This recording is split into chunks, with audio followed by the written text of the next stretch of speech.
안녕하세요. 쇼킹TV의 톰슨입니다. 오늘은 아이오와주에 있는 페어필드라는 마을에서 일어난 꽤 충격적인 사건에 대해 알아보고자 합니다. 먼저 바로 전에 다뤘던 데릭 로사의 사건을 기억하실 겁니다. 현재도 진행 중인 사건이지만 피고가 13살 미성년자라는 특수한 상황인데다가 살인까지 저질렀기 때문에 성인법으로 다뤄야 할지 청소년법으로 다뤄야 할지 논란이 있는 상황이죠. 그리고 이번에 다룰 사건도 데릭 로사 사건과 마찬가지로 살인 가해자는 미성년자죠. 단지 나이가 13살이 아닌 16살이라는 부분만 다르죠. 아이오와주에서는 이 사건을 어떻게 다뤘고 어떻게 선고가 내려졌는지, 재판 중에 나온 사건의 증거들, 신문 당시 가해자의 진술 내용, 원고와 피고의 증인들의 여러 증언들을 재판 그대로 보고자 합니다. 이틀 동안 총 14시간이라는 시간 동안 많은 사람들이 나와서 증언하고 설명했지만 주목할 만한 증인들만 편집해서 보여드리고자 합니다. 먼저 재판을 보기 전에 간단하게 이 사건에 대해 설명드리고 시작하겠습니다. 2021년 11월 2일에 16살인 제레미 구데일은 소꿉친구인 동갑내기 윌러드 체이든 밀러와 함께 한 계획을 세우고 실행에 옮깁니다. 그것은 공원에서 산책하고 있는 자신의 스페인어 선생님을 야구 방망이로 때려 죽이자는 것이었죠. 그 스페인어 선생님은 66세의 노에마 그래버로 페어필드 고등학교에서 근무하고 있던 사람이었습니다. 제레미는 그래버 선생님이 낙제를 시킨 이유로 살해할 계획을 세우고 그날 실행에 옮겼던 것이었죠. 며칠 동안 선생님이 생활하는 패턴을 관찰했고 공원에서 산책을 하고 있을 때 몰래 야구 방망이로 때려 죽였습니다. 이 재판 중에는 제레미 사건을 담당했던 수사관들이 나와서 그 사건을 자세하게 풀어냅니다. 그럼 재판 처음부터 보도록 하죠.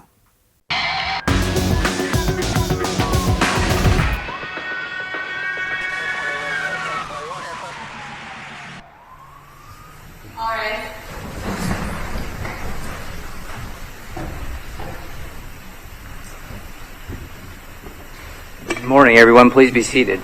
Thank you.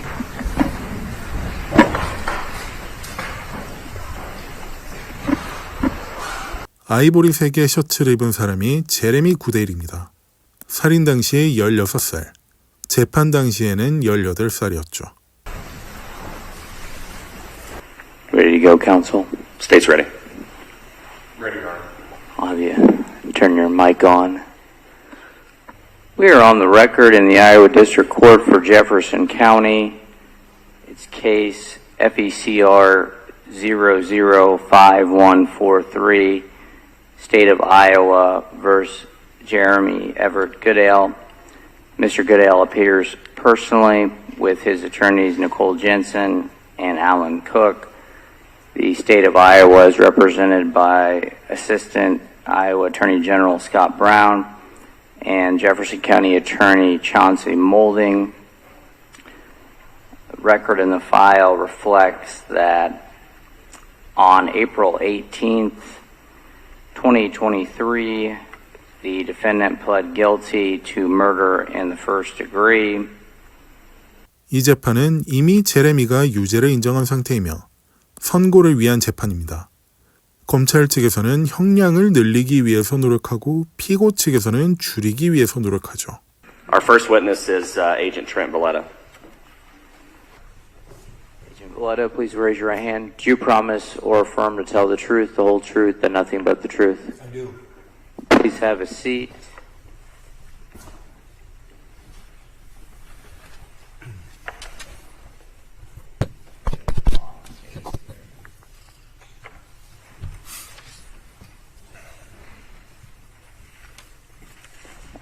Whenever the state is ready. Agent Valletta, can you please state your name for the record? My first name is Trent, T-R-E-N-T, and my last name is Villeta, V as in Victor, I-L-E-T-A. And how are you employed? I'm a special agent with the Iowa Division of Criminal Investigation. How long have you been a DCI agent? 17 years. Okay. Any prior law enforcement experience? Yeah, I was a police officer for about 11 years before that. Where at? Most of it was the city of Milwaukee, Wisconsin, and then I did a couple years in Coralville, Iowa.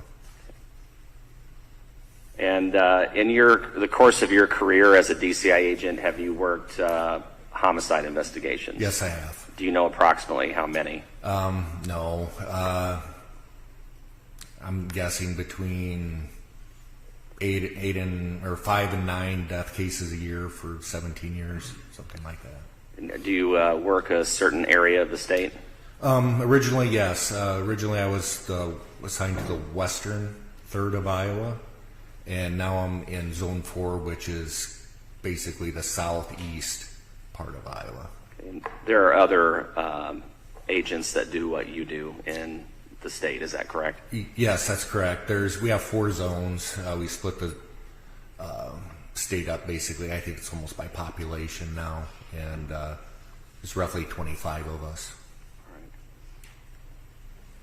Back in November of 2021, were you assigned to work the disappearance and the death of Noema Graber? Yes, I was. When did that occur? She was reported missing on October 3rd of 21.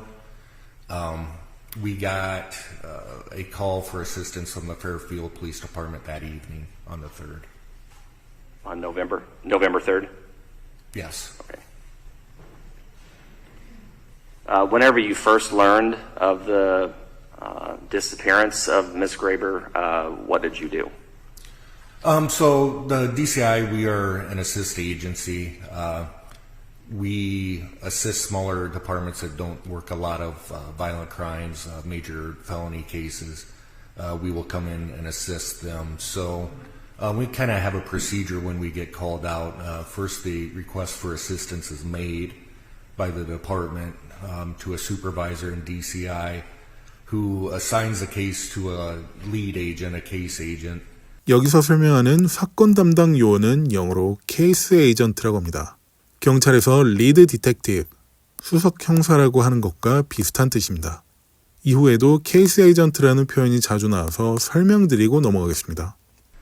Which would have been me in this case, and then I will contact the requesting agency and kind of get a brief summary of what's going on my way down to the area. So when would you have responded here to Fairfield? I think I got here somewhere between 9:30 and 10 p.m. And so at this point in time, can you just generally describe for the court what the circumstances were of Noema Graber's disappearance? Sure. It'd be November 2nd, she was reported missing by her husband, Paul Graber. The Fairfield Police Department it wasn't November 2nd, it was November 3rd. She was last seen alive on November 2nd. The Fairfield Police Department throughout the day of the 3rd conducted a very thorough missing persons investigation, checking pattern of life, that sort of thing. So when I originally got the call, they had just located Noema Graber's body in a park in Fairfield. Okay. I'm going to show you what's been previously entered as State's Exhibit 100.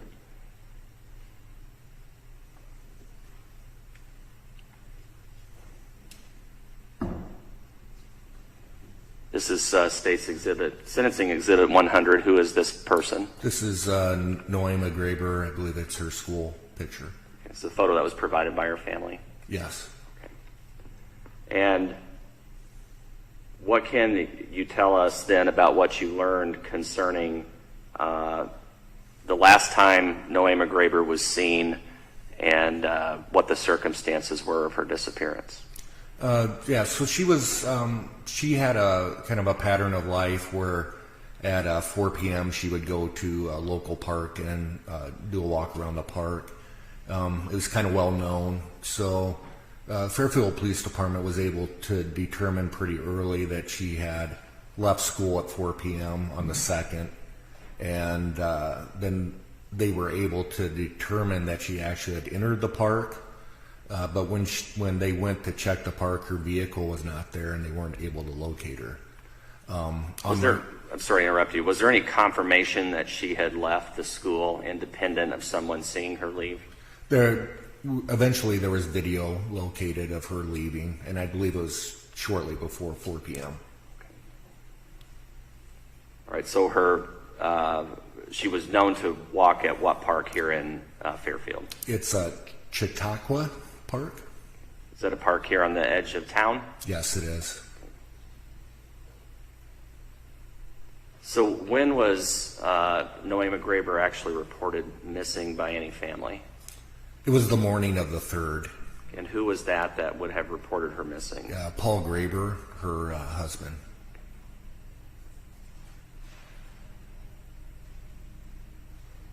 So as a result of Noema Graber being missing, Paul Graber reporting her missing, what steps did law enforcement take that ultimately led you to her body? Sure. Like I said before, the Fairfield Police Department's did a very good job of missing persons investigation. They kind of followed her daily activities. They determined at some point during the day that she was probably last at the park. They don't have her leaving the park, so they started a search of the park. That is how they eventually found her. And Chautauqua Park is a fairly large area, is that correct? It is. It's got a long walking path, but it's pretty wooded. It's just a scenic park. Okay. And as a result of that search of the park, was Noema Graber ultimately found? Yeah, she was located kind of deep in the woods off the walking trail. Okay. I'm going to show you an overview of the park, State's Exhibit 101. Can you see that? Yes. All right. What does this exhibit generally show us? Okay, so the orange or red little marker that says Chautauqua Park, that's kind of the center of the park. The line around that's the actual walking path. And then when you go to the upward center of the screen where it says body location, that is where she was found. That's right by a railroad bridge going over a stream. Okay. And I know the topography of this map does not really come through on the satellite photo that we have here, but how would you generally describe that area where Noema Graber was ultimately found? So when you see the arrow that says access to railroad tracks, it's like a maintenance or truck path that would take you back to the tracks. It's not a well-kept path. It's basically grass. But you can actually exit off the trail into that grass, and then you have to walk back quite a ways along the tracks themselves to actually get to where Noema Graber was located. But again, she was in the woods, kind of at the bottom of a deep slope. So there was not easy access to her body. Okay. Let's look at the next photo, Exhibit 102. Eventually here, in this case, were two suspects developed in her death? Yes, it would be Willard Miller and then Jeremy Goodale. All right, and what does State's Exhibit 102 show us with regard to where they lived here in Fairfield? Yeah, it's representing the location of the residences and kind of the distance between the residences and Chautauqua Park.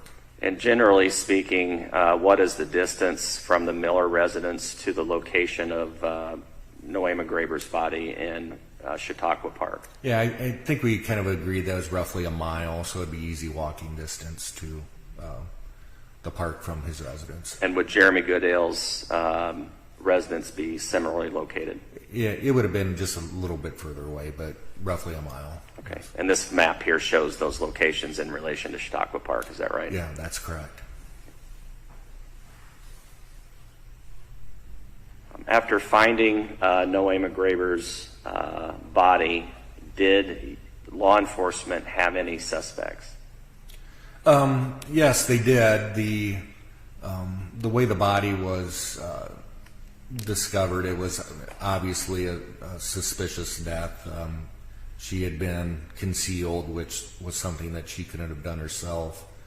And Fairfield Police Department is just one of those police departments that has a good kind of feel for the community, and they had pretty quickly developed a few students who had made threats towards Mrs. Graber. And did that include Jeremy Goodale and or Willard Miller? The one that they had at the top of their whiteboard was Willard Miller talking about making Mrs. Graber disappear.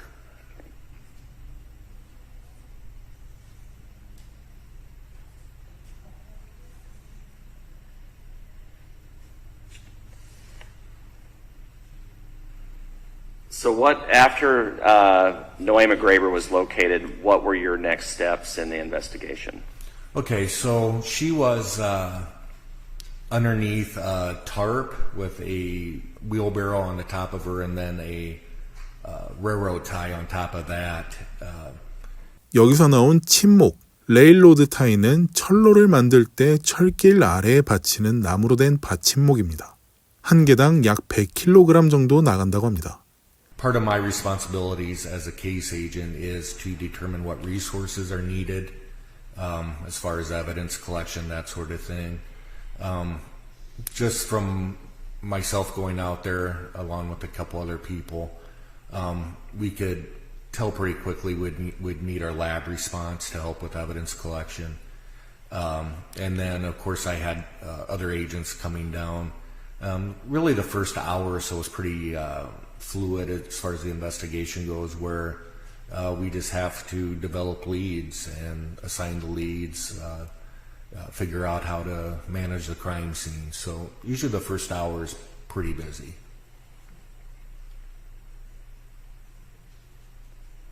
So on the first evening that you were involved in the investigation, did any witnesses come forward that provided any identity as to who may have been responsible for Noema Graber's death?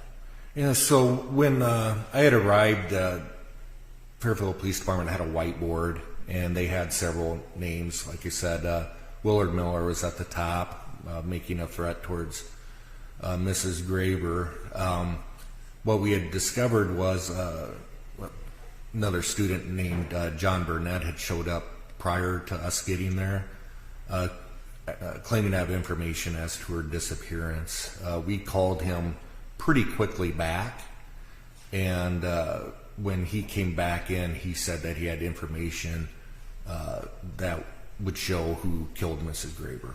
Before we get into John Burnett's information, had at this point in the investigation, at the time that he had showed up at the law enforcement center, had the vehicle that Noema Graber drove, had that been found? No. Okay. So did you then speak to John Burnett? Yeah, so I assigned two of the agents that were there, Ryan Kedley and Richard Vale. We were basically, like as I said, trying to get our feet on the ground, but he appeared to be a good first start, so they started talking with him. He had come into the police department with his girlfriend Kaylee, so we didn't know if we'd have to interview them separately or not, but that's kind of how it started with John Burnett. And what exactly was it that John Burnett provided to you and other investigators that assisted the investigation? Yeah, he brought in screenshots of Snapchat which were from Jeremy Goodale, and they were very descriptive and basically describing the murder of Mrs. Graber that Goodale and Miller had committed. And did these were screenshots of text messages he had provided you, or screenshots of Snapchats? Yeah, and forgive me, I'm not a good social media descriptor, but it's my understanding with Snapchat that once you open the Snapchat that is sent to you, it'll disappear off your phone. So the only way to actually save the Snapchat is by screenshotting it or taking a picture with your other phone, because as soon as you delete it, it'll delete. So he had received a couple, John Burnett did, had received a couple of disturbing Snapchats prior that he didn't save. When he realized that these were important, he started saving the actual Snapchats to provide to the law enforcement. And we will talk about this a little bit later, but ultimately were some of those Snapchats captured and able to have been saved by law enforcement? Yes, both through search warrant and then by actually taking pictures of John Burnett's pictures. Is it accurate to say that John Burnett, the information that he provided, helped break this investigation and helped to solve Noe McGraber's murder? I would say that's almost an understatement. It was pretty much everything to the investigation, and it was relatively early. At some point after John Burnett's interview, were you able to determine the location of Noe McGraber's van? Yes, he had said that in a conversation, it was either by phone or a previous Snapchat that he didn't save, that Goodale had told him that Mrs. Graber's van was at the end of a dead-end road. Again, the Fairfield Police Department, knowing the community as well as they did, had a good idea what road that was. Middle Glasgow Road. It was just a road that the kids would go to hang out. So Lieutenant Kinsella drove out there and located the van in a few minutes. Okay, I want to show you an overall exhibit here, 103. What does this exhibit show us? Okay, so it's kind of a zoomed out picture of the east end of Fairfield. The arrows show basically where the vehicle is located. That it's just a long dead end road is Middle Glasgow. Her vehicle would have been then kind of off the road, driven into kind of a patch of trees, somewhat concealed, but the police were able to locate it pretty quickly. Okay, I'm going to skip ahead to 106, if I could. Back it up one. Sorry, 105. What does State's Exhibit 105 show us in relation to the van? Yeah, so that would be the basically the path that you would have to drive off the road to hide the van. If you look up in the top left corner, it's kind of hard to see because it's dark, but you can see the rear tail lights of the van and license plate. It's kind of hidden in those trees there. And then we have State's Exhibit 106, which this is a closer view of the van, correct? That's correct. And that is Noe McGraber's van, is that right? Yes.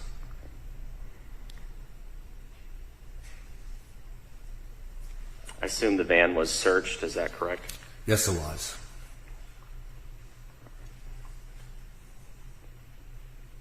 Now, in relation to the van and the location that we've just looked at here on the map and a little bit closer here in 105 and 106, was there any other video, surveillance video, or anything of that nature that was located that would have helped determine who was involved and where the van would have, how it would have been used? Yeah, there was lots of video involved with this case. Regarding the van winding up at its location in particular, the last house, I think it was Ryan Ford's house, had a camera that basically shows the van going past, and then later on two what we described as male subjects. We couldn't really see who they were because it was from a distance, walking away from that location, but he's roughly, 300-400 yards away from where the van would have been located. He would have been the first house that if someone was leaving that area, that those people would have went by. Okay, and you were able to confirm that through a witness as well, is that correct? Yes, they had a friend, and I have a hard time saying his last name. His first name is Sane, and he was actually not involved in the case, but was called by Goodale to be picked up out on Glasgow Road. And so the video will actually show the boys that were walking down the road and the vehicle that came to pick them up. Was that individual, was his name Habib Sane? Yes. Okay. Yes. And he would have been the one that would have gone out to pick them up on the road after they would have left the van in this location that we see here in State's Exhibit 106. Yeah, that's correct. And that would have been, I think, shortly before 5 p.m. This would have been on what date? on the 3rd. Okay.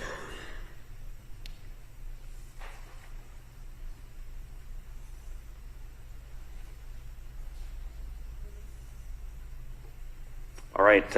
Ultimately, Agent Villada were search warrants conducted of both Willard Miller's home and Jeremy Goodale's home. Yes, they were. When would those have been executed? They were later in the day. There was quite a bit going on that night. I think it was roughly 6 a.m. Would have been on the 4th that the search warrants would have been at the residences. And at this time, did you have some idea as to what the cause of Noema Graber's death was? The one thing you kind of learn pretty quickly when you examine bodies is types of injuries kind of become readily apparent. Certainly, like bullet holes, stab wounds, that sort of thing. When I first looked at Noema Graber's body, I didn't really observe any other injuries except to what appeared to be to some sort of like massive injury to her head. Generally, from my observations, that would be like blunt force trauma to the head. You can never really tell what by what, but blunt force trauma. So we had an idea that it was a homicide, and it was probably through some sort of object hitting her very hard. Okay, so whenever you say blunt force trauma, would you have been looking for objects that could have caused that type of injury? Yes. Would that have included a baseball bat? Yes. And did you find a baseball bat at either one of the residences of Miller or Goodale? We had, and I think it came through John Burnett again, that baseball bat that's showed here in Exhibit 104 with like flames on it was the object used in a blunt force trauma. And this exhibit that we have up here that shows the bat, where is that location? That would be in Willard Miller's room. All right, so let's go back to the park if we could.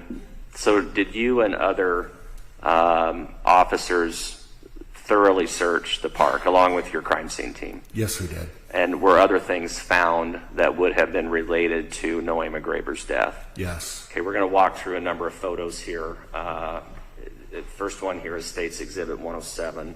What do we see here in 107? So that's the path, and as you see kind of at the bottom of the roadway there, that's law enforcement vehicle. This would be kind of looking down towards the entrance to the railroad tracks, that maintenance road. Okay. This would have been accessible to anyone that would have been entering the park, is that correct? That's correct, yes. All right. State's Exhibit 108. Well, let's go back to 107, one more question. Is that a trail that leads down to the area that we're getting ready to look at here in Exhibit 108? Yes. Okay. So 108 is now on the screen. What does Exhibit 108 show us? Okay, yeah. So with the previous picture, you would be looking down towards this area where you see the crime scene tape. That's the actual entrance into where the railroad tracks are located. And basically in the middle right-hand side of the picture, that's kind of where we first start seeing blood evidence. Okay, and what can you be further descriptive of that? What did you exactly see? It kind of, again, you don't want to make huge assumptions, but it really looked like there was a major event there because there's a large amount of blood in that area. Okay. Where would that have been specifically in this photo? Yeah, it's kind of the right center of the photo. I don't know, if you go all the way to the right and up to the middle. Yeah. That's fine. No, that works. And the yellow tape that we see, where does that take us if we go beyond that? So, yeah, once you walk past underneath the tape, you're walking towards the railroad tracks. Okay. States Exhibit 109. Is this the area just a little bit more to the right of the previous photo? Yeah, and yes, this is what I was trying to describe as if you would have kept going to the right, you're kind of looking right at where probably the assault happened. Large amounts of blood still on the leaves and grass, kind of in the center of the photo there. Right. And Exhibit 110, is that just the opposite of 109? Yes, so you'll be standing at basically the crime scene tape looking up towards the... And then 111? That would be just continuing down the path, looking back towards the path to the railroad tracks. And then 112? So this would be then, again, just moving further back. You're still looking at the crime scene tape. This would give you a better, though, representation of kind of how wide the area was that we're kind of talking about where everything happened. All right. So in these exhibits that we've looked at, 108 through 112, I know we're going to play a portion of Jeremy Goodale's interview later in our presentation.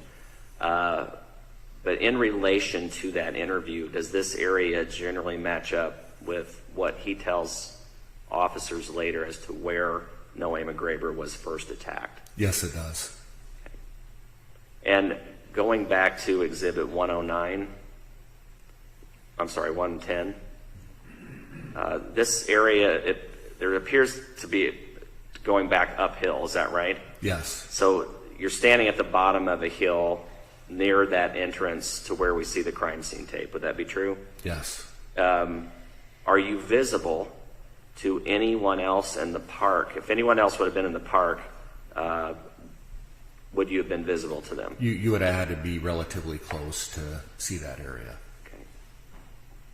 And this that we're looking at, this path, is it a paved path, is that right? Yes, it is. And it's a walking path, is that Yes. right?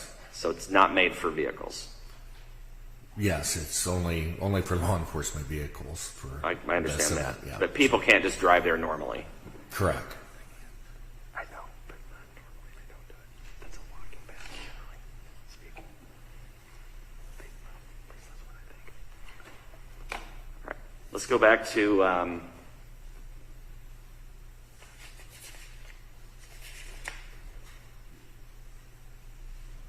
okay, so go to Exhibit 113.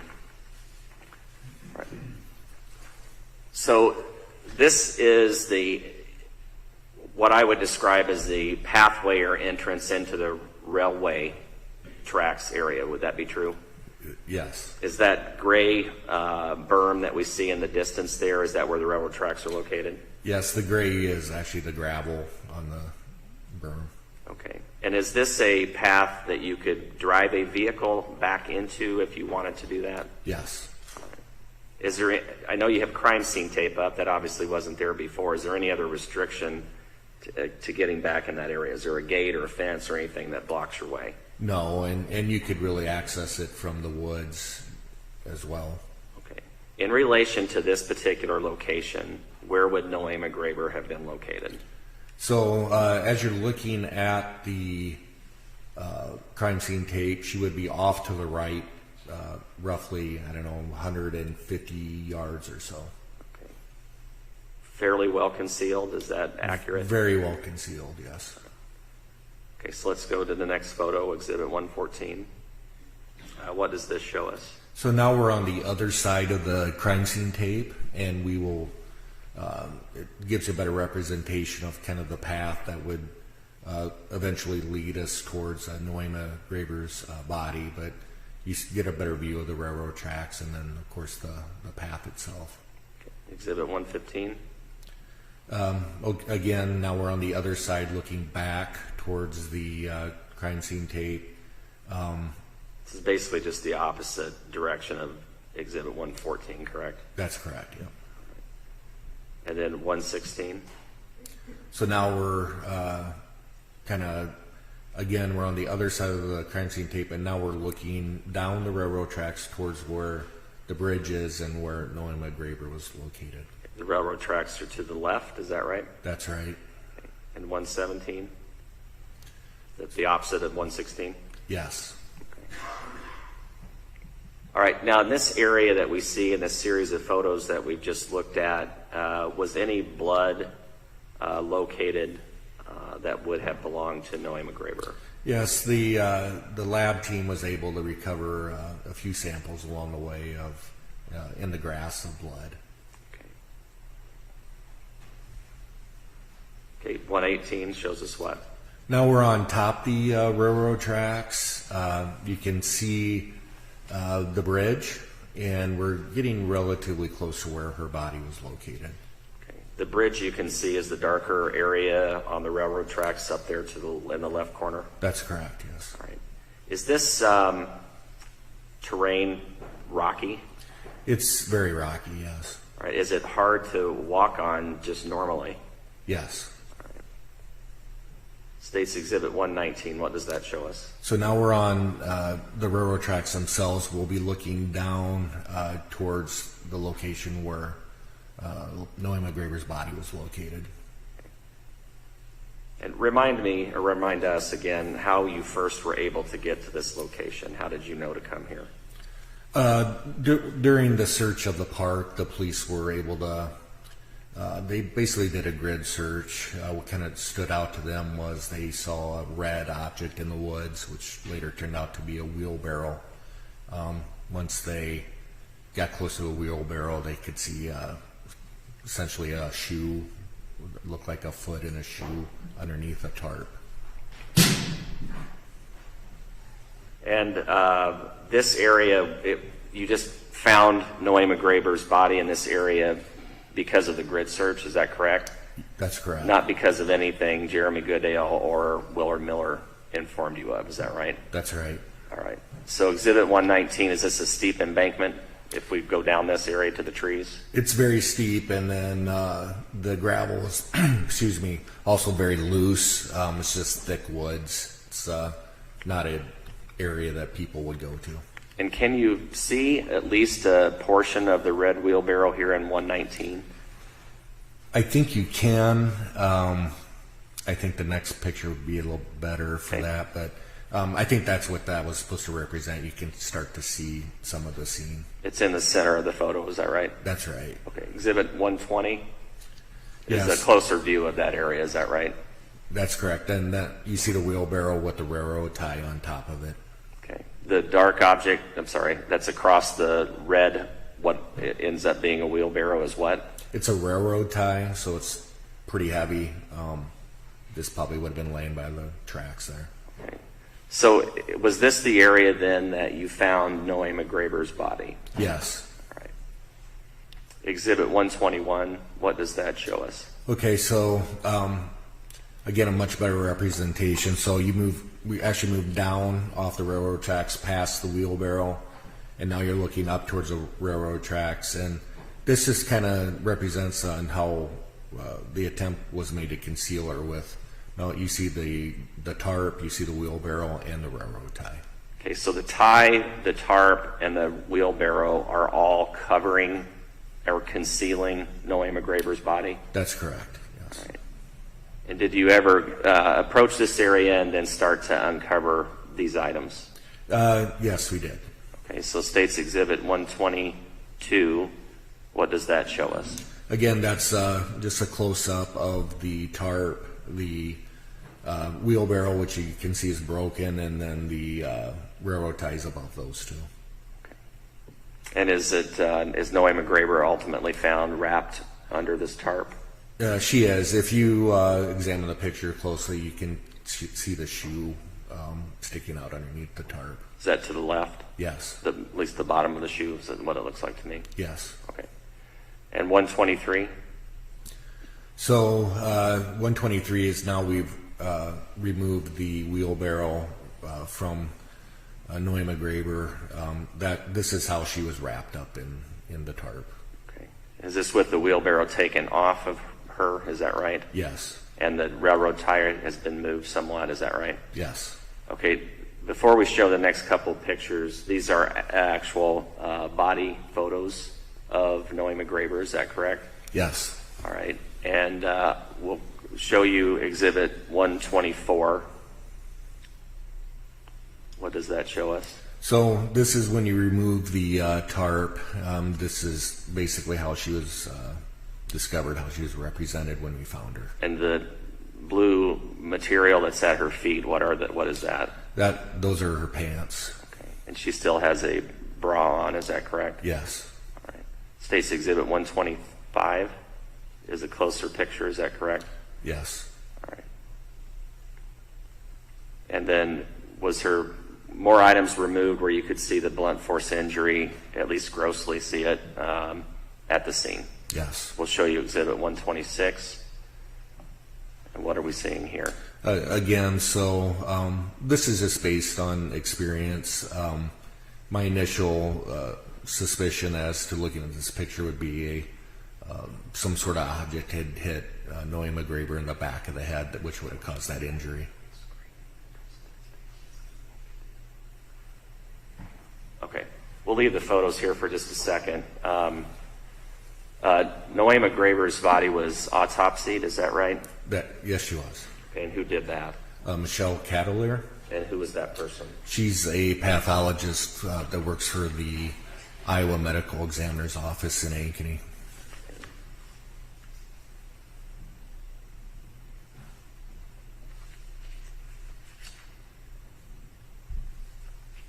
So during the investigation, after locating Noe McGraber, making some determination that Willard Miller and Jeremy Goodale may have been involved in her death, during this investigation, were you ever able to develop any type of motive for why either one of these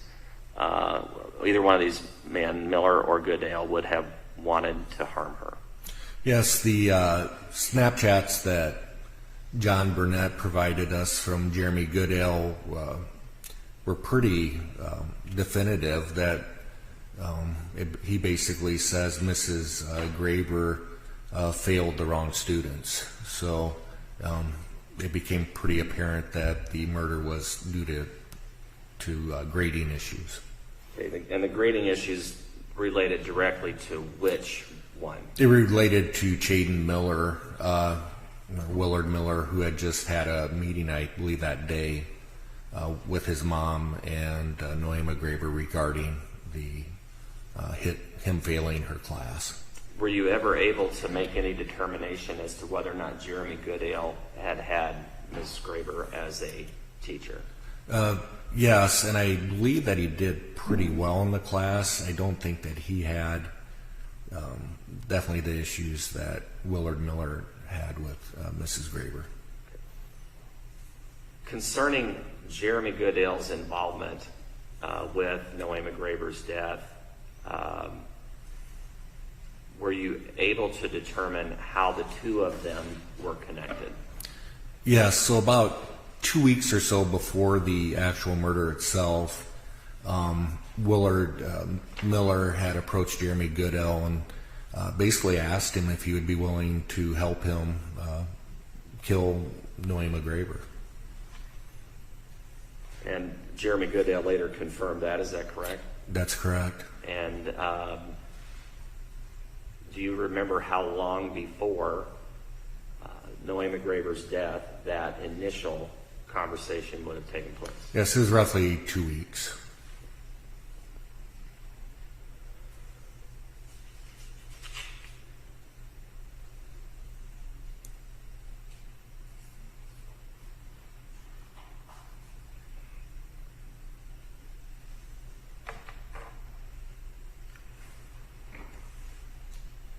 Concerning Jeremy Goodale's connection to Noe McGraber's death, was a search done of his phone and Snapchat records? Yes. And were you able to find any information that connected him directly to the death of Noe McGraber? Yes, and the Snapchat records themselves would have confirmed what John Burnett had provided to us. Just by comparison, while we're getting this on the screen, did you have any similar type information from Willard Miller, from his cell phone? From Willard Miller's cell phone, we were able, there wasn't, I guess, Snapchats, but there was information on there that would implicate him in the murder. Okay. But not Snapchat records, is that correct? That's correct. All right, State's Exhibit 127 is here on the screen. What does this exhibit show us? Yeah, so this is what John Burnett provided us, one of the Snapchats that he had captured. This is from Jeremy Goodale, and it's Clorox, and basically the caption says time to hide a body. 클로락스. 우리나라에선 유한락스 같은 일반적으로 락스라고 잘 알려져 있는 제품이죠. 살균 표백제입니다. 살해 현장을 지우기 위해 썼던 것으로 볼 수 있습니다. This came directly from Jeremy Goodale's Snapchat account, is that right? Yeah, directly from Jeremy Goodale to John Burnett, yes. Okay. This was from John Burnett? I believe he provided this to us. Okay, that's fine. All right, State's Exhibit 128. What does this show us? So this again is from Jeremy Goodale to John Burnett, and this is just a picture of Goodale with a mask on with a hood, and it just says point of view, or POV, you're my Spanish teacher, and this is the last thing you see. 이후에도 나오겠지만 이건 노에마 씨의 숨을 끊기 직전에 찍은 사진입니다. 말 그대로 노에마 씨가 마지막으로 쳐다보고 있던 건 이 모습이었을 겁니다. 참으로 끔찍하지 않을 수 없습니다. The way that he is dressed with a hoodie and a mask and what also looks like possibly a stocking cap, is that right? Yes. To obscure his face, is that correct? Yes. Later in his interview to police, did he confirm that he was dressed in this way? Yes. All right. And specifically, do you remember him saying that he had lowered his mask right before Noema Graber was struck? Yeah, that sounds correct, yes. I believe he said that. And we'll get into that detail later, but that would match up to what that we see here in this Snapchat image on 128. That's correct. All right. And 129. Okay, so 129 is again, it would be a Snapchat picture of a green tarp. You see like a rope in there, and it's someone holding on to a shovel. And the caption here? It says, "No, I'm actually ready. Here we go." Again, this came from Jeremy Goodale's Snapchat, is that right? That's correct. And then I think our last one here is Exhibit 130. What is this that we're seeing? So this would be the wheelbarrow that was eventually found on top of Noema Graber. You see a shovel that was used to try to dig into the ground, but the ground was frozen, was really hard. And then there's like a lantern, and inside the green bag there's some other things that may have been used to try to conceal her. All right.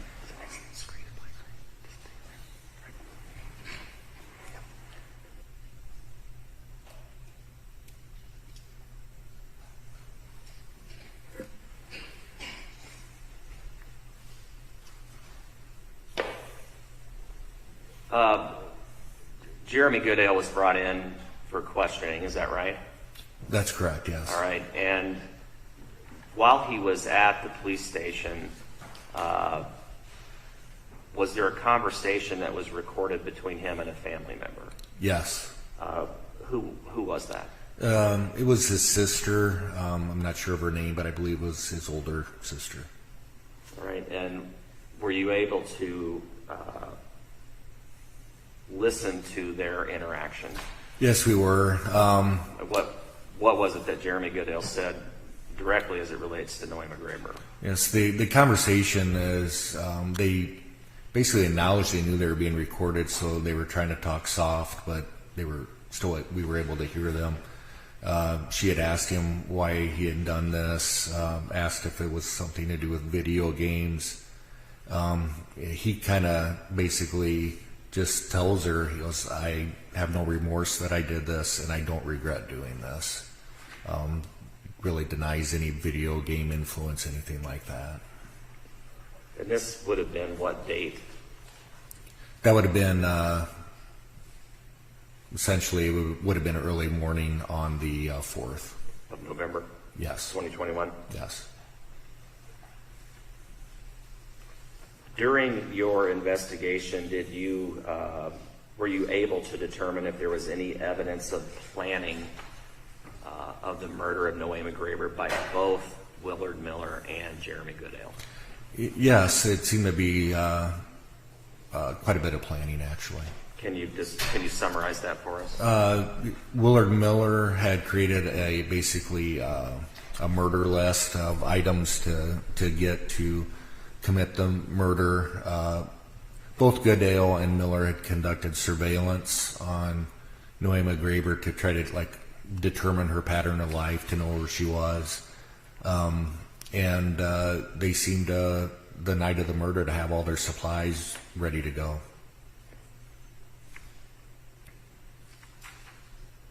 On the day that she was murdered, did he provide you information that he had followed her and attacked her in the park? Yes. And by that I mean not only Jeremy Goodale, but also Willard Miller. Is that correct? That's correct, yes. Was there another witness that confirmed both Miller and Goodale's location in the park? Yes. Zoe Fintel, is that correct? Yes. I don't know if I'm pronouncing her last name correct. Is that right?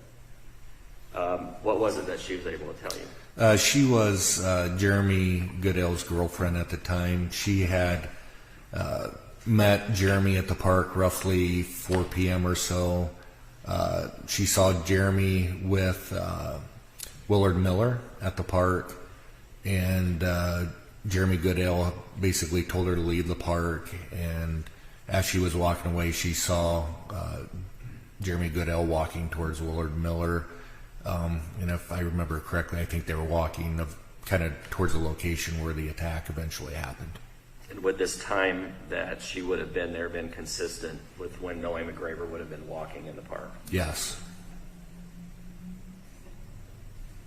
Just a couple more things to kind of clean up here.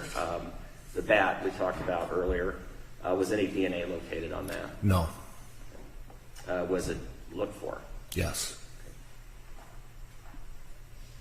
And the bat, I think you may have said this earlier, Jeremy Goodale describes the bat. Is that correct? That's correct, yes. Is that consistent with what we saw in the photo? Yes. All right, and then lastly, the autopsy, which we did mention that Dr. Cavalier did. What was ultimately determined at autopsy? It was determined Noema Graber was the victim of homicide due to blunt force trauma to the head. Just a second. Agent Bill, thank you. That's all I have. Mr. Cook?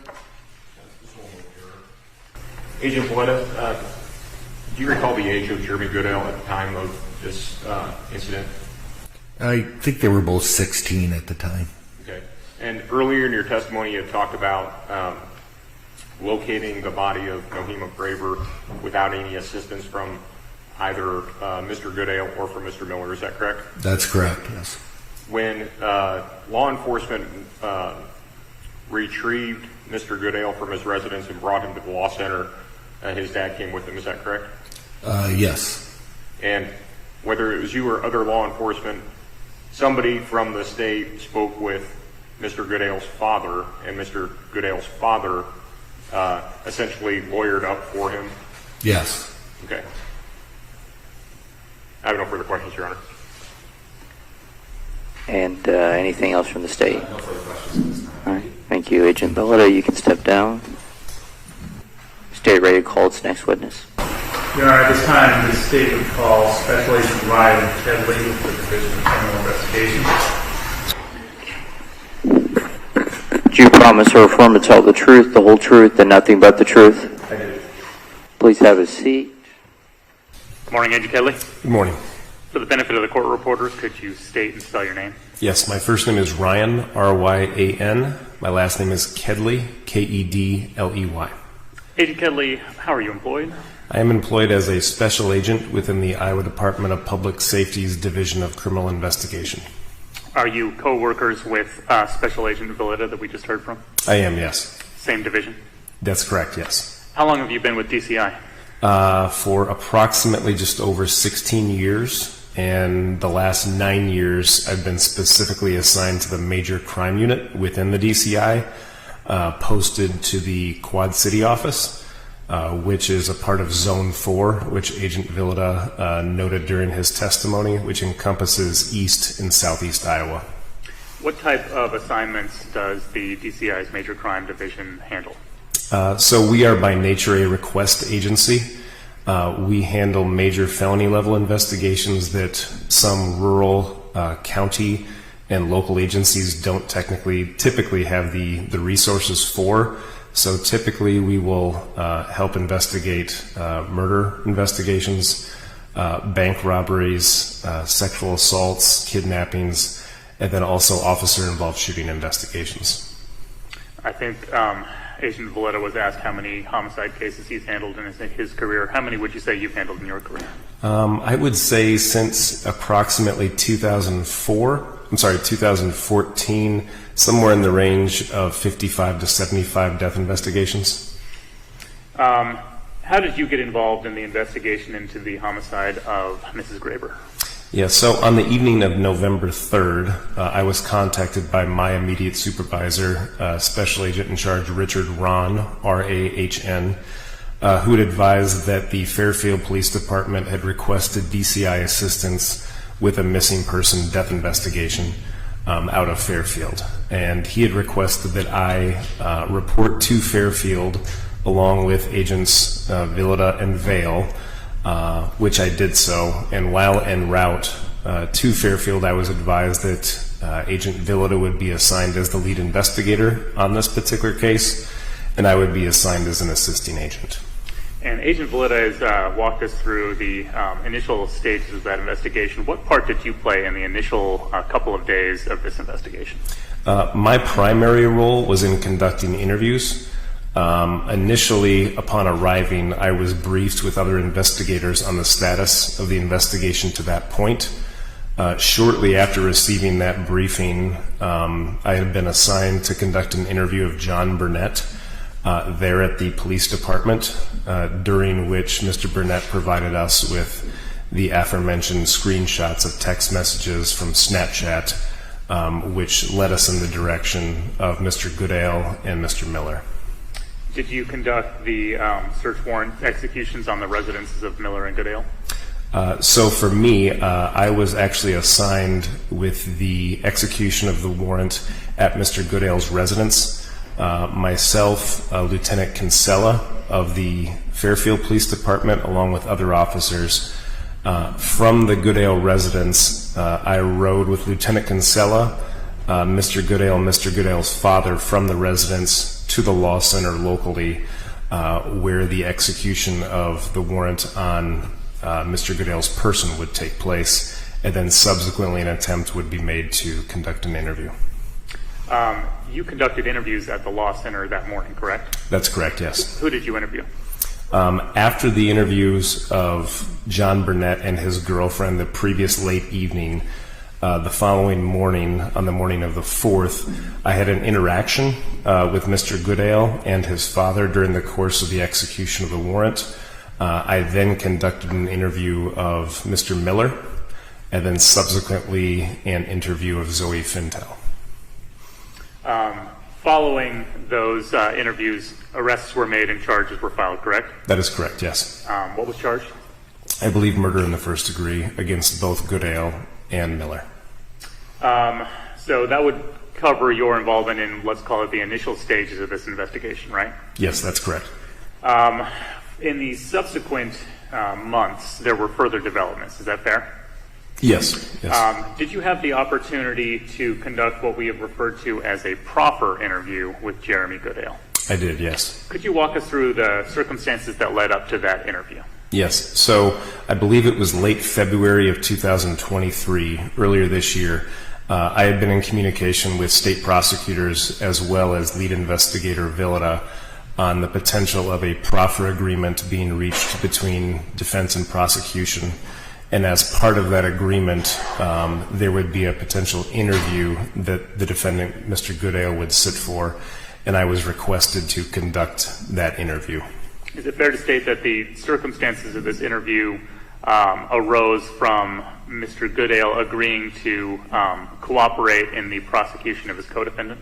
Yes, that's correct. And this interview was conducted to develop information that would assist in that witness status? Yes. Was this interview, where did it take place? This took place in a state juvenile detention center in Montrose, Iowa. Was the defendant in custody at the time? Yes, he was. And who was all present? This interview was attended by Mr. Goodale, myself, Lieutenant Kinsella of the Fairfield Police Department, and 2 legal representatives of Mr. Goodale's defense team.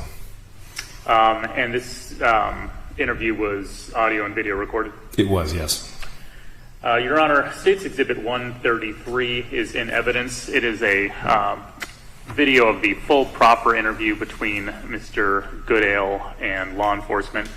여기서 적절한 인터뷰라고 한 건 가해자의 사건 당시 나이가 16세로 미성년자였기 때문에 쓰인 말입니다. 성인과 인터뷰를 할 때와는 다르게 미성년자에 맞게 제대로 된 인터뷰가 진행되었다는 걸 의미하죠. At this time, the state would like to display an edited version amounting to approximately 32 minutes of that approximately 2.5 hour full proffer. Any objection to that? No objection, Your Honor. Okay. Try to get it set up here. All right, how about that? Yes, so I recognize this as being the video recording of the proffer interview of Jeremy Goodale conducted on February 23rd of 2023. I am sitting directly across from Mr. Goodale, dressed in orange. Beside Mr. Goodale to his immediate left is defense attorney Mr. Cook. And then to my immediate right is Lieutenant Kinsella of the Fairfield Police Department. And then also pictured there in the lower right-hand corner is also Mr. Goodale's defense counsel. And that date timestamp of February 23rd of 2023 at or about 1:45 p.m., that matches your recollection? Yes, it does. 이 신문 영상의 음성은 법정에서 재생되어 울림이 매우 심한 상태였습니다. 음질을 복원시켜 보았지만 지금 여러분이 듣게 될 음질이 최선이었습니다. 따라서 중간중간에 의역이 들어갔음을 알려드립니다. 그리고 30분 중 일부만 재생됩니다. And let's talk about in the lead-up surveillance. What kind of surveillance do you guys do? So it would have been on Monday, November 1st. I would have been hanging out with John and Braden, I believe his name was. I was more an acquaintance with Braden. Introduced through John, but I would have been hanging out with John and Braden at the skate park. And then I checked my phone and I remembered I was supposed to go do this surveillance with Chayden. And so 방금 얘기한 체이드는 공범인 윌러드 밀러를 말하는 것입니다. 윌러드의 플레임이 윌러드 체이든 밀러이기 때문이죠. 친구들은 그를 체이든이라고 불렀다는군요. I kind of said, I told him, hey, I gotta go do something. Braden, can I borrow your bike so I can get there faster? And he said, sure. And this would have been in the afternoon? It would have been around somewhere between 2 and 3. Okay. In the afternoon. Braden's bike? Braden's bike. And I left him my skateboard at Assurance. And so I biked from Odie Nelson Park to Fairfield High School. That's where you met him? Jay was already inside meeting with Miss Graver over, I guess, his grades or excess schoolwork he had caught. This is Monday? This is Monday. Okay.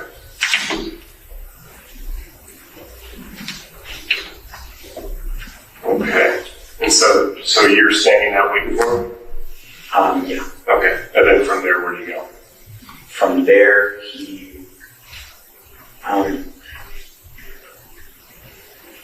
he came out and I guess he said she had some other stuff she had to finish before she would leave.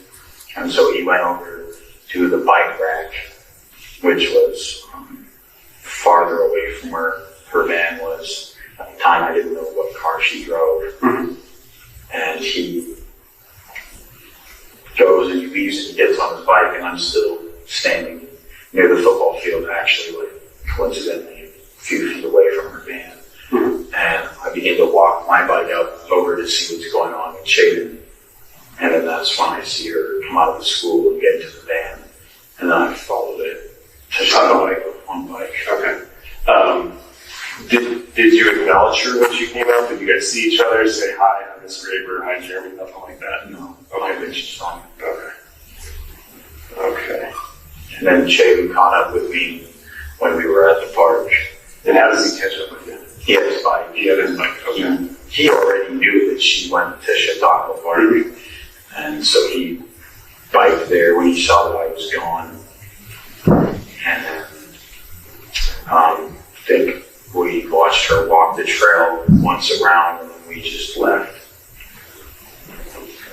Okay. And where are you watching her from? On the trail itself. You're on the trail? Are you 50 yards behind her? About. Are you Walking her bikes along the trail. okay. A good distance. Does she ever look back and do like that, anything of that nature? So as far as you can tell, you guys never make eye contact. She's not aware that you're back there? I can't remember if it was the day of or if it had been on Monday, but we did end up bumping into her and saying hi. I'm not exactly sure whether that was that day or the day of, but yeah. Okay. Just hi? It would have been like, hi, how are you? Wave and then keep walking. Okay. You both did. And so going into November 2nd, what is the agree of you've done your surveillance? Presumably you've discussed what equipment you're going to need at different times. What ultimately is the plan? Going into it, before you get there, before it actually starts happening, in your words, what's the plan?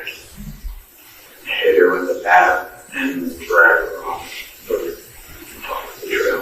Okay. Okay. What kind of things is he saying? Is he saying like, I'm gonna fucking kill that bitch? Is he not saying anything? Is he describing to you what you two are going to do? I mean, it's pretty easy and straightforward to say, we're gonna hit her, we're gonna drag her off, but I imagine that there's a little bit more color in the conversation. I discussed how, or he said he would just walk up behind her and hit her, and I said, well, okay, I guess I can stand a little farther up the trail and look out and make sure no one's coming from this direction. Okay. Like in front of where she's walking. Yeah, that direction. Okay. And you said he had his equipment laid out. What equipment does he have laid out? It would have been the screwdriver, hammer, baseball bat, water, pocket knife. And then were you instructed to bring any equipment yourself? No. Okay. And then so the plan is he's going to hit her in the head, you're going to stand watch out, and then you're going to together remove her from the trail. What's the plan after that? There wasn't really a plan beyond that. Improvisation. Okay. Like hide the body, bury the body, stage the body? At that time we were going to hide the body and have it come up that we could try and make it look like it was suicide of some sort of layer tracks. That just didn't seem right. It didn't seem like it would work either. Okay.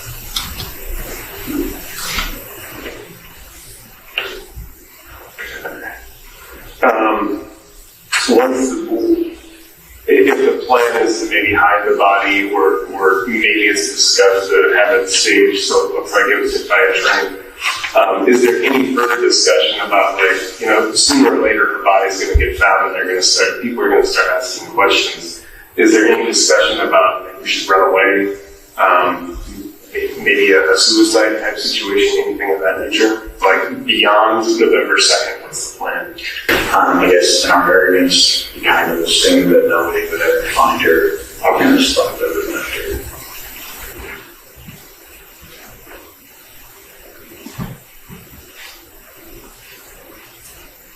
But so after we had, after he had hit her, I told him, like, holy shit, make sure we got it, make sure it's done. So then he hit her a couple more times, and then we dragged her off. Pretty sure I did that by myself. I dragged her off. He was up looking along the trail. He already put the back where he had it with the rest of the stuff. And then I dragged her back to pretty much where the equipment was at. And I heard some gurgling coming from this river, and I grabbed for that, and that's when I, made sure she didn't have to continue living in that state. Okay. And so at this point, if you don't mind, one of the things that sometimes I like to do is just kind of open it up for an open narrative. And by that I mean I'm going to try to shut up long enough for you to just explain your recollection of things, how they went down. I'm sure I'll probably have some follow-up questions when you're through, but sometimes it's just kind of like putting it all on the table, and it gives us some perspective on what we're looking at. So if you wouldn't mind, just beginning, you're with Zoe, you're smoking weed, and at some point I assume Chayton shows up. If you wouldn't mind taking it from there. Sure. So I just knocked Zoe's pipe off the table and broke it, and her vape had died.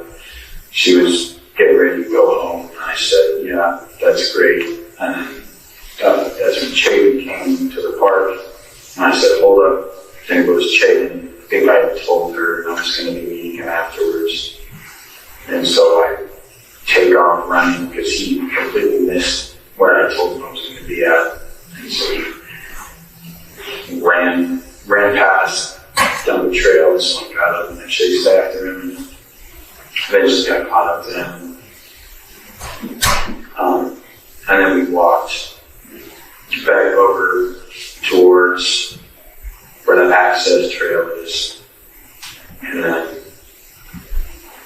Chayton, I would have kept walking towards the access trail, and I think I went over to Zoe, and I said, like, something along the lines of, hey, you should probably go. It's nice seeing you. Bye. And then she left, and I went down to the access trail and Chayton was at. That's when I saw the things he brought. And we discussed the general plan of like I'll stand up here and look out.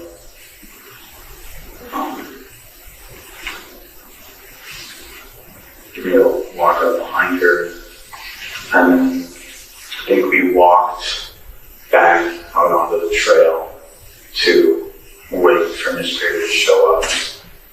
And I can't remember if we saw her drive in or if we noticed her van and then knew she was there, but eventually she was there, and we bumped into her on the trail while we were looking for her, and we said, oh, I am, and then we kept walking back down towards the access trail. We were kind of in front of we were closer to the parking lot, so we took the quicker way to the access trail while she was walking around. And we waited there. Me look out and him standing on the access trail with the bat in his hands. And then he kind of gave me like a nod, saying, here she comes.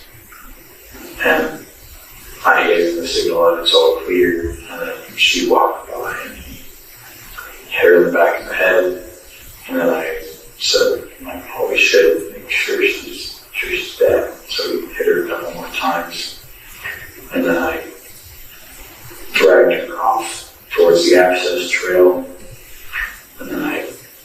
wasn't sure if she was alive or not.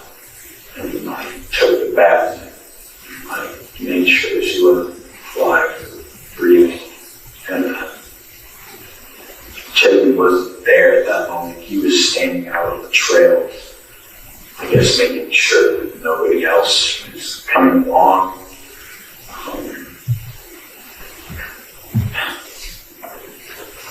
And eventually he did come back there. And I think he said, what was that? Was that noise that you repeated? Or did you hit her again? And yeah, I did. And then we grabbed her and we moved her towards like a strip of woods that separates the path from the access trail.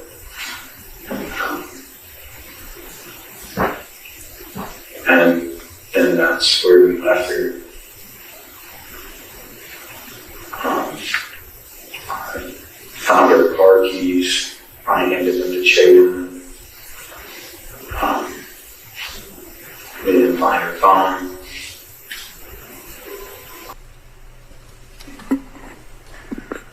Special Agent Kedley, does that accurately reflect the interview you conducted with Mr. Goodale? Yes, it does. Thank you, Agent Kedley.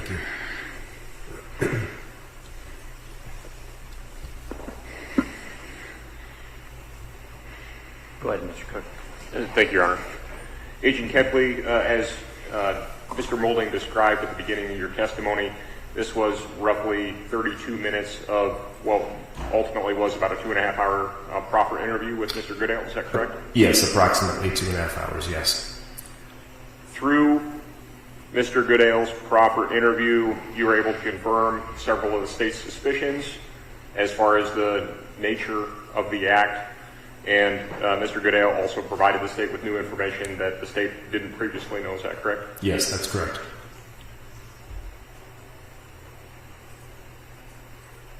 For instance, Mr. Goodale indicated to you that Chapin had brought not only a baseball bat, but a screwdriver, a hammer, a bag of water to disable her cell phone if there was one, and gloves for both Mr. Miller and for Mr. Goodale.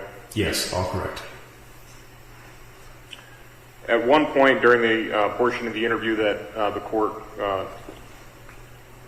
saw this morning, you had, I'm certainly not quoting you verbatim, but you asked Mr. Goodale what the plan was after the act. Do you recall that? Yes, I do.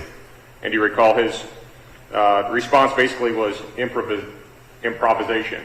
They didn't really have a plan after the act itself. That was his response, yes. Okay. Did the evidence that you observed in your participation in this case sort of support Mr. Goodale's assertion that there really wasn't a plan after the act had occurred? Well, to an extent, some of the tools that he brought with him, what the pair brought with them, seemed to contradict that there was some sort of plan after the fact in terms of disabling phones, using water to do that. But in general, it seems consistent yet that there was some level of improvisation post-assault. And as far as the plan itself that they did have for the act itself, Mr. Goodale described to you that the plan was for Chapin Miller to sneak up on Miss Graber, and Jeremy Goodale was acting as the lookout. That was the initial plan, correct? Yes, that's correct.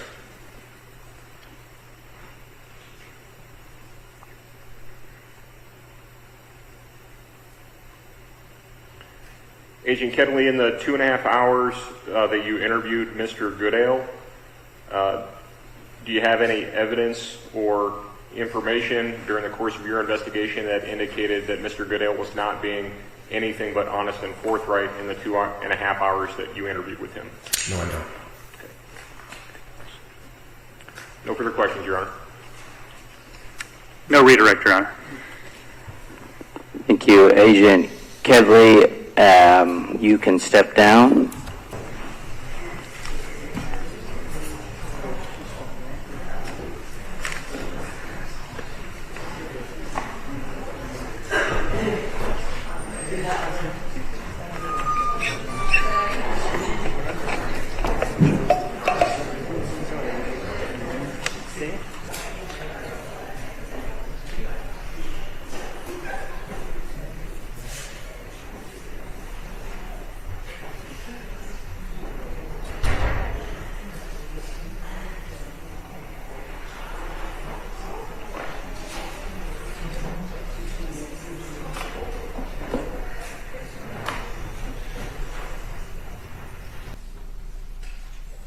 Mr. Cook, are you ready to call your first witness?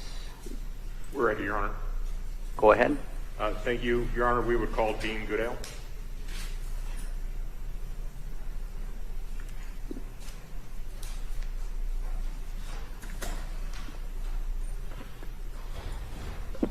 Have you raise your right hand? Do you promise or affirm to tell the truth, the whole truth, and nothing but the truth? Please have a seat.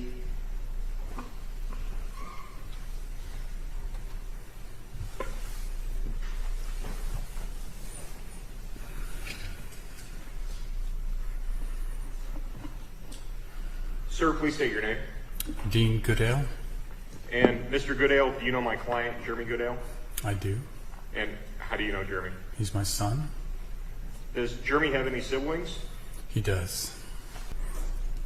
Okay.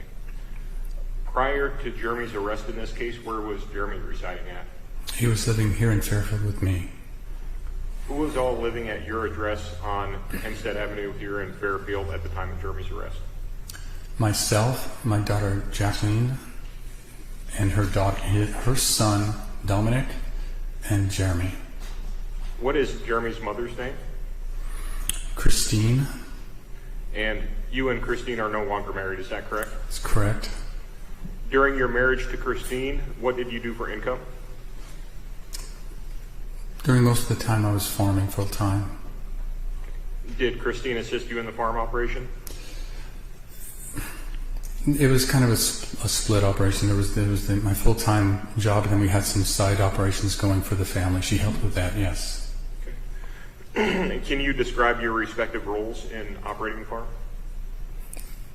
I had the primary responsibility. I ran the greenhouses and the field operations, and we had some dairy goats, dairy cows, chickens, things like that, and she helped the chores with those animals. All of that farm work, that sounds like labor-intensive work, is that true? Farming is a lot of work, yes. When you and Christine first separated, did she take any of your children with her? The kids were mostly teenagers and living 6 miles out of town on a farm, so their proclivity was to go live in town with their mother. Okay. And after your separation and subsequent divorce, did Christine remain in the area? For a while. Okay. Was there a period, at some point, did Christine no longer live in Iowa? Yes, she, at some point, met a new boyfriend that was very domineering, and he basically dictated what they would do, and she ended up leaving Fairfield. And where did she move to? Colorado. How old was Jeremy when Christine moved to Colorado? I believe 7. No, I believe 10. Okay. As I understand things, generally the divorce would have happened around 7, and she would have moved to Colorado when Jeremy was around the age of 10. Is that correct? That is correct. Okay. Based on your observations, what was Jeremy's relationship like with his mother after she moved to Colorado? Well, initially there was some contact, some phone calls and things, but again, it wasn't really a relationship with his mother anymore. Her phone conversations were being dominated and commandeered on the other end by her current boyfriend. So his relationship with his mother, kind of non-existent really. It was with something else. Okay. After Christine moved to Colorado, did she ever come back to Iowa to visit the kids? There was one time, I think she visited the one time that Jeremy did visit Colorado, if I'm recalling correctly, she may have been to town and picked him up for that trip. Any other instances of Christine returning to visit with her children that you can recall? No. Did Jeremy ever visit his mother in Colorado? I think you just alluded to that. But just the one time. Can you tell the court about Jeremy's one-time visit with his mother in Colorado? Yeah, with a telling detail. We kind of knew in advance that it could be a sketchy experience for Jeremy, so I actually had a safe word for him when we called on the phone, and the first time I talked to him on the phone, he used that safe word. Okay. So, do you recall originally how long it was planned that Jeremy was going to go visit his mother? Approximately 1 week. And did Jeremy stay for the duration of what was anticipated? No, he did not. He used his safe word, and you made arrangements to have Jeremy return to you in Fairfield. Is that correct? Yeah, I believe he might have been 10 or 11 years old at the time. They told me they were just going to send him on a Greyhound bus and send him back home, and I said, no, you're not, and made sure that he flew back.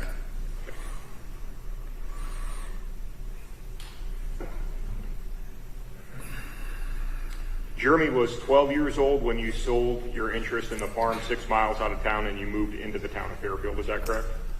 That's correct. When you moved into Fairfield, who all made the move with you? Myself, Jeremy, and his sister, Olivia. How long did the household consist of primarily you, Jeremy, and Olivia? 3 years. Okay. And then, as I understand things, a few months before Jeremy's arrest, Jackie and her son Dominic also moved in to the family home. Is that correct? At that time, Olivia had moved out, and yes, now Jackie and Dominic moved in, yes. Okay. What does Jackie do for a living? She's a nurse. And what is Jackie's typical work schedule like? Chaotic. Was Jeremy involved in the care of Jackie's son Dominic? Repeat that, please. Was Jeremy involved in the care of Jackie's son Dominic? Sometimes, he definitely spent a lot of time with him. Did you observe Jeremy to have a good relationship with his nephew Dominic? Absolutely. In an earlier question, you responded Olivia had already moved out. When did Olivia move out of your house? She, after graduation, she moved immediately to Iowa City to attend college, and that was 2020, 2019, I'm not sure. Okay. It was 2019, I believe. And after Olivia moved out, it would have just been you and Jeremy alone in the house until a few months before Jeremy's arrest when, when Jackie and Dominic moved in. Is that correct? That is correct. In 2020, when Jeremy was 15 years old, the COVID pandemic hit the country. How did COVID impact Jeremy's day-to-day routine? He was...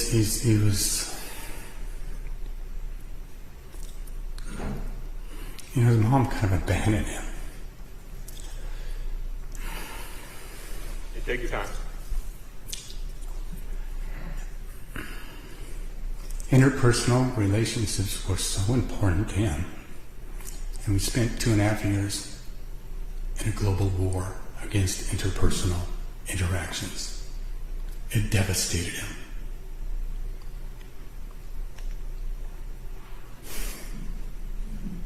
Did COVID play a part in your decision to move Jeremy from the Maharishi School over to Fairfield High School? Yes, sir. And why is that?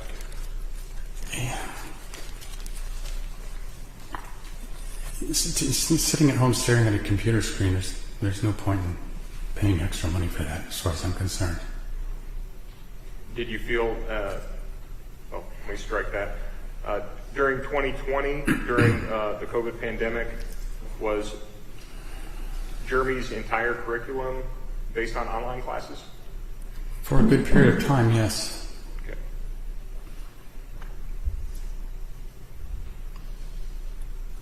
And how was Jeremy performing with his schoolwork when everything was online? Not very well. You know, I was a single parent at that time. I had to go to work. I had to provide for the family, and I was to leave a 14-year-old kid at home by himself. He had to be online because that's how they were getting their studies. It was an utter disaster, you can imagine. He was not doing his work. He was, no matter what I seemed to do, since he had access to the internet, you know, I couldn't keep him from playing video games, and that's pretty much what he did all day. And it set up a terrible cycle of reprimand and then laying out what I expected from him and trying to support him every way I could, and then realizing he wasn't doing what I wished, and the relationship just, it was really rough. So you feel that the pandemic not only affected Jeremy generally, but also your relationship with your son? Definitely.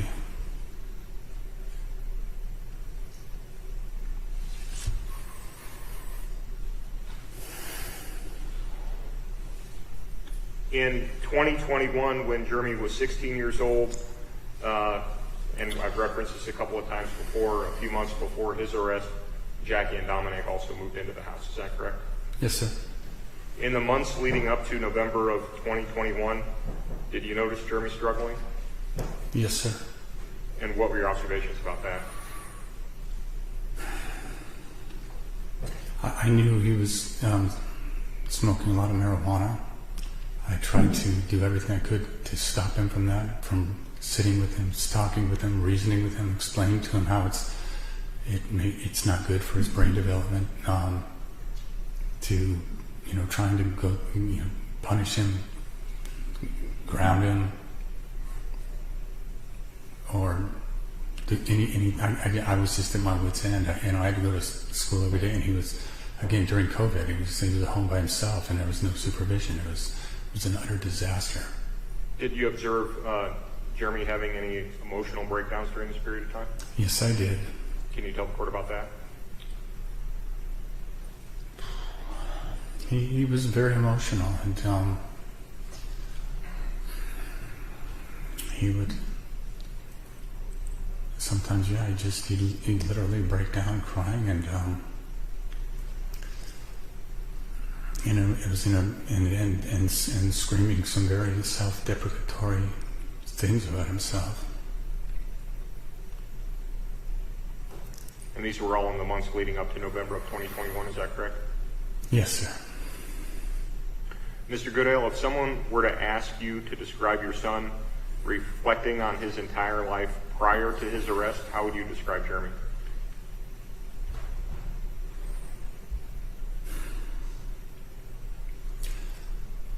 You know, he was troubled, but he was also, you know, highly intelligent. He did extremely well at times. So as a parent, you're hopeful, and you kind of focus on the positives and hope to work toward through the difficulties. Realize that in 2021, the year this horrific crime happened, he was Student of the Month in April.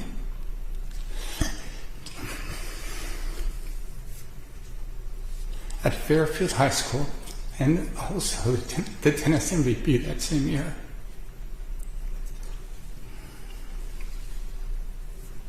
So is it a safe assumption that you thought Jeremy was turning a level or turning a corner with his level of maturity?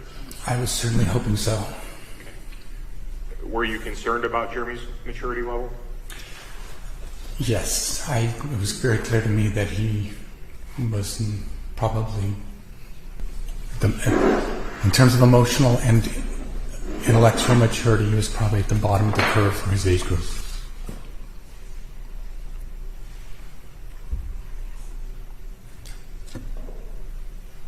What observations did you make that caused you to question Jeremy's maturity level?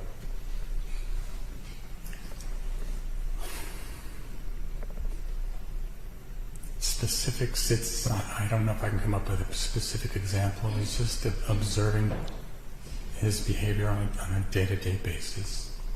Did Jeremy have a driver's license or a school permit? 여기서 말한 학교 운전 면허증, 스쿨 퍼밋은 학교를 통해 취득하는 운전 면허증입니다. 아이오와주에서는 이걸 취득하면 오전 5시부터 오후 10시까지 보호자의 감독 없이도 운전을 할 수가 있죠. 다만 가족 내의 보호자와 학교의 담당자가 합의한 경로를 따라서만 운전할 수 있습니다. No, we did not. And why not? I certainly wasn't encouraging it. Well,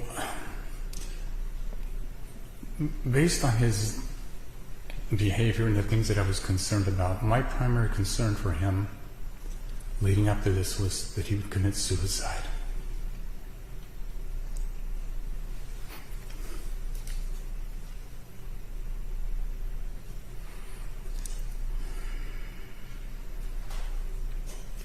And given your concerns, you didn't feel that Jeremy was mature enough to have a driver's license or put himself in that situation, is that correct? That's correct.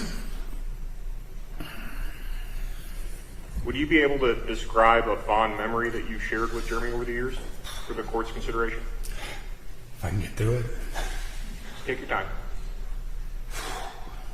I mean, there were many things. We played tennis, we camped, we fished. One of the things that I was most proud of him for. From an early age, he had school field trips, and then oftentimes they went to Jefferson County Park, and there was a woman there that was in Fairfield, will know who I'm talking about. It went by Toad, and that's not a derogatory term. It's an endearing term in this case. He loved her lectures and the nature walks and the bird watching and all this.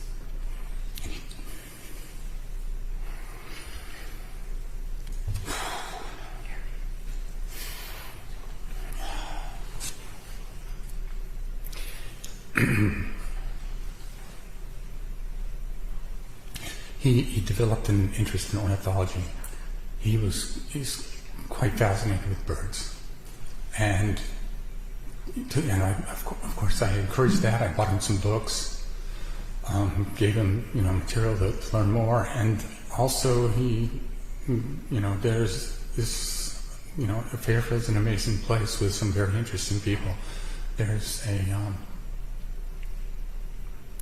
woman in town by the name of Diane Porter, and she's a world-renowned naturalist, photographer, and she doesn't have the technical title of ornithologist she should. She's a bird expert extraordinary, and she would give birdwatching tours and lectures in town as well, and I began to attend some of those with Jeremy. During the lectures, she would often engage the audience in questions, and people would raise their hands, and she'd call on someone. Well, Jerry would raise his hand after almost every question, and usually there'd be several other hands going up. Sometimes there would be no other hands going up, and he was called on several times over different lectures that he attended. She was so impressed with him that she gifted him a very expensive pair of field glasses.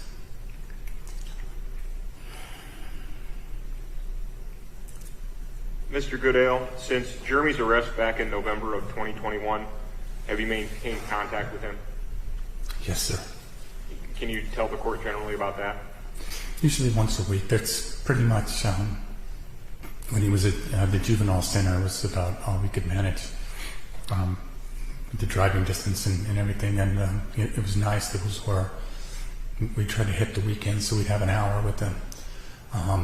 And then since he's been in Fairfield, the visiting's been a little less flexible. Not quite every week I've seen him. You also maintain phone contact with him as well? Texting a little bit, yeah. Mr. Goodale, as you know, Jeremy is going to have a lot of rehabilitation ahead of him. while he's in the prison system. Will you continue to be a major support system for Jeremy as he works to improve himself? Of course. Mr. Goodale, you've expressed to me previously that you haven't had an opportunity to make any public comment on this horrific event before. Is there anything that you would like to express here today?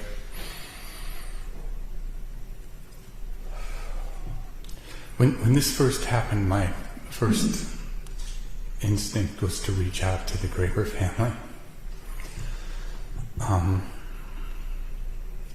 Upon receiving advice from legal counsel, I was advised not to do that.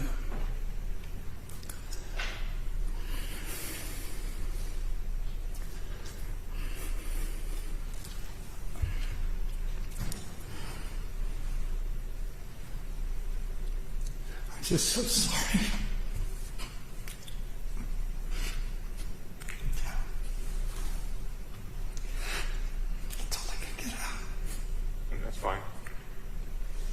We appreciate you being here today, Mr. Goodale. I have no further questions, Your Honor. Thank you.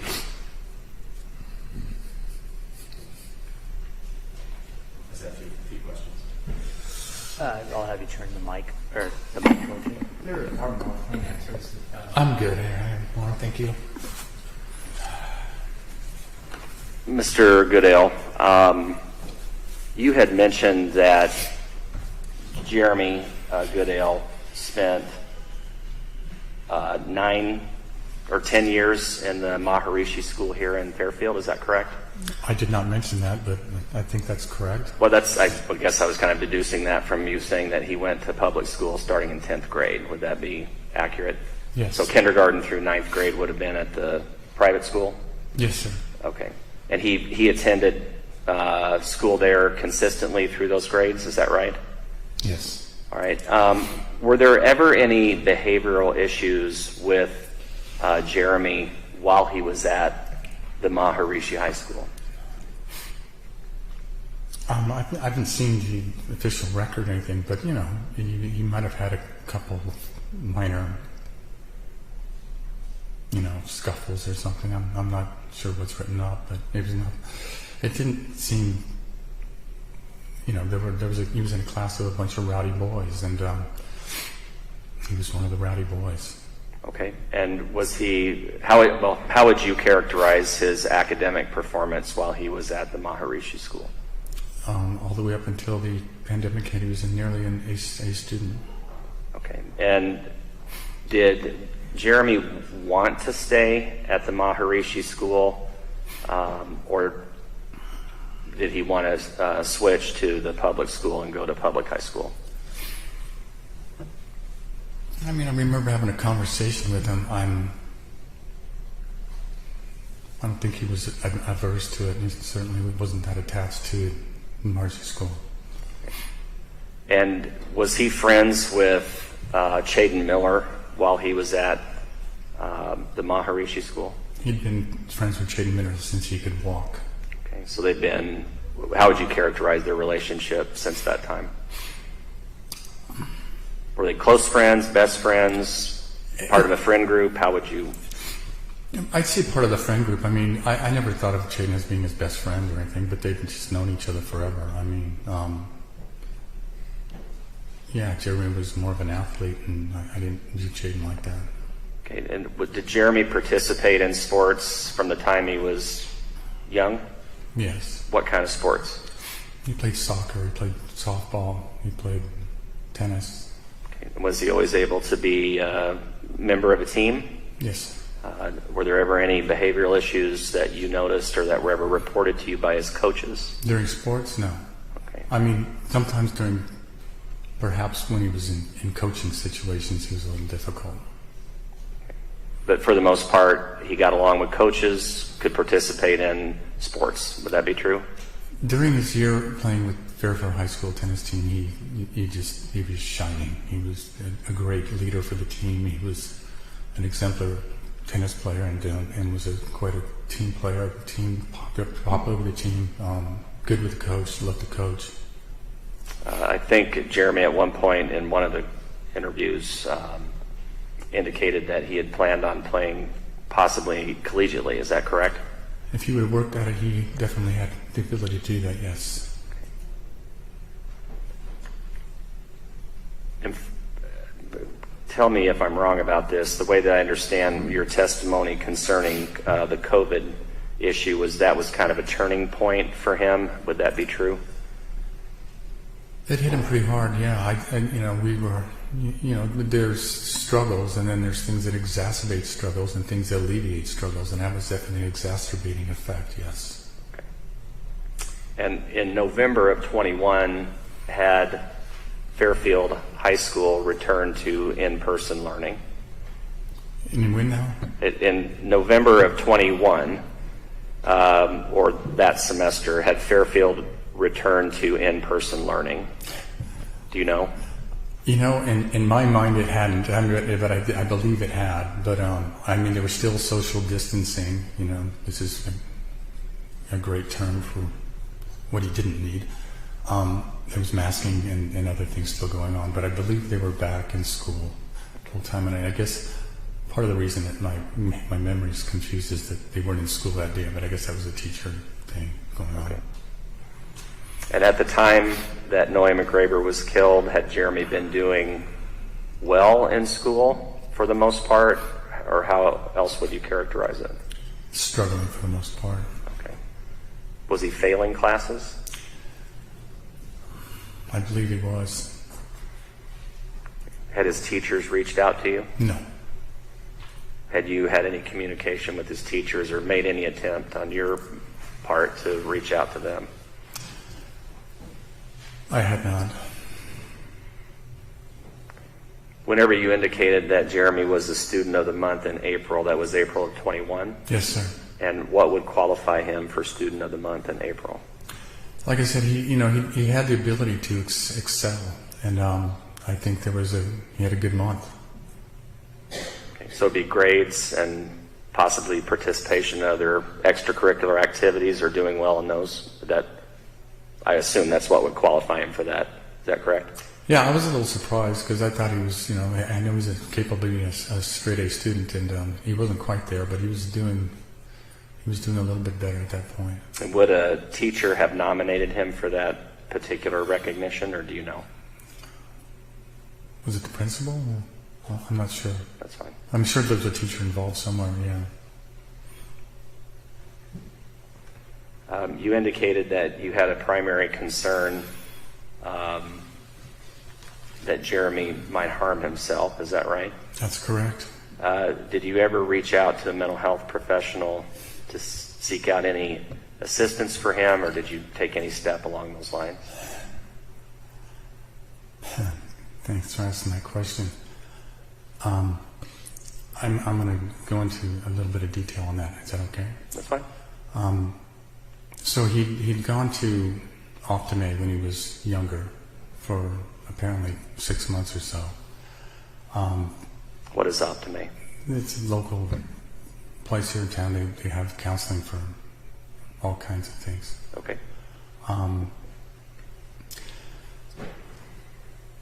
Then for a while, maybe a year or two, he didn't really do anything. But then I noticed he was struggling. But he was more than struggling with, he was always, he had these abandonment issues, and so emotionally he was hurting. He was psychologically not doing well. But also there were some physical manifestations. He's kind of had a chronic cough and couldn't do things with his athletics like I thought he should be able to. Like I thought there was something wrong with his health. So there's a functional medicine clinic in Iowa City, and I took him up there, and they had a multifaceted approach, kind of a holistic medicine approach. The doctor up there did a complete exam. They did a blood exam. They looked at things, as many health metrics as possible. Then the treatment that they advised. So I went ahead and signed him up, and then the way they do it, they paid a very healthy sum of money up front, and then he goes for like 6 months of treatment. primarily after the doctor's visit, and then diet recommendations and supplement recommendations.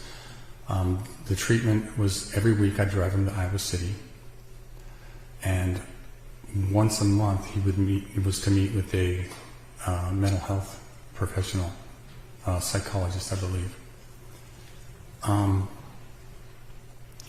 So we started going up, and primarily what seemed like they were doing is some kind of biofeedback, and he started getting that treatment up there. And so he'd go up there and do that once a week. Eventually he ended up getting a home kit, and he wore it at home. And it was basically just kind of, they'd watch something on a screen and then get biofeedback.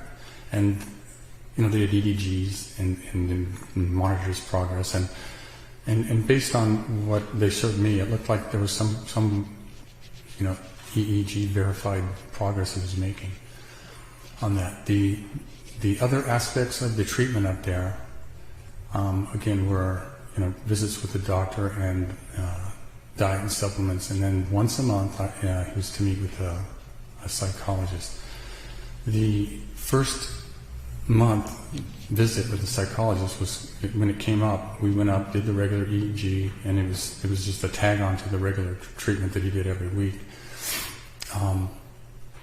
The psychologist didn't show up.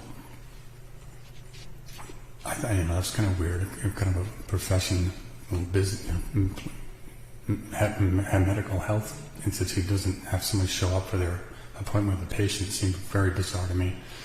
So, obviously I complained to the staff and management about that, and then still continued with this treatment. So, and again, they didn't like put it in the next month. They said, well, let's just pick it up at the next scheduled appointment in the following month. So we continued with his biofeedback and everything else. The next month came, and it's time to meet the psychologist, and the psychologist did not show up. This happened 3 times. And they were billing me, by the way, for these consults. So, obviously, I did not continue with that, and we got into a spat with getting money refunded. And that, so that didn't work out. So I knew a wonderful woman in town that was quite brilliant, extremely compassionate and highly intelligent. She was a counselor here in town too. Her name was Julie Bloom. And so I was working to get him an appointment with her, and she was traveling in and out, so it was hard to set something up. I finally had a tentative appointment for him to see her, and it was a couple of weeks out. Before he was able to meet with her, she passed away from cancer. So I'm not one to give up, so I kept pursuing things. I also had a friend that I knew from college that was a well-known psychiatrist in town, and I was reaching out to him to see Jeremy when he lost his license for some malpractice business. I didn't give up then either. I kept looking for local people to be able to work with Jeremy, and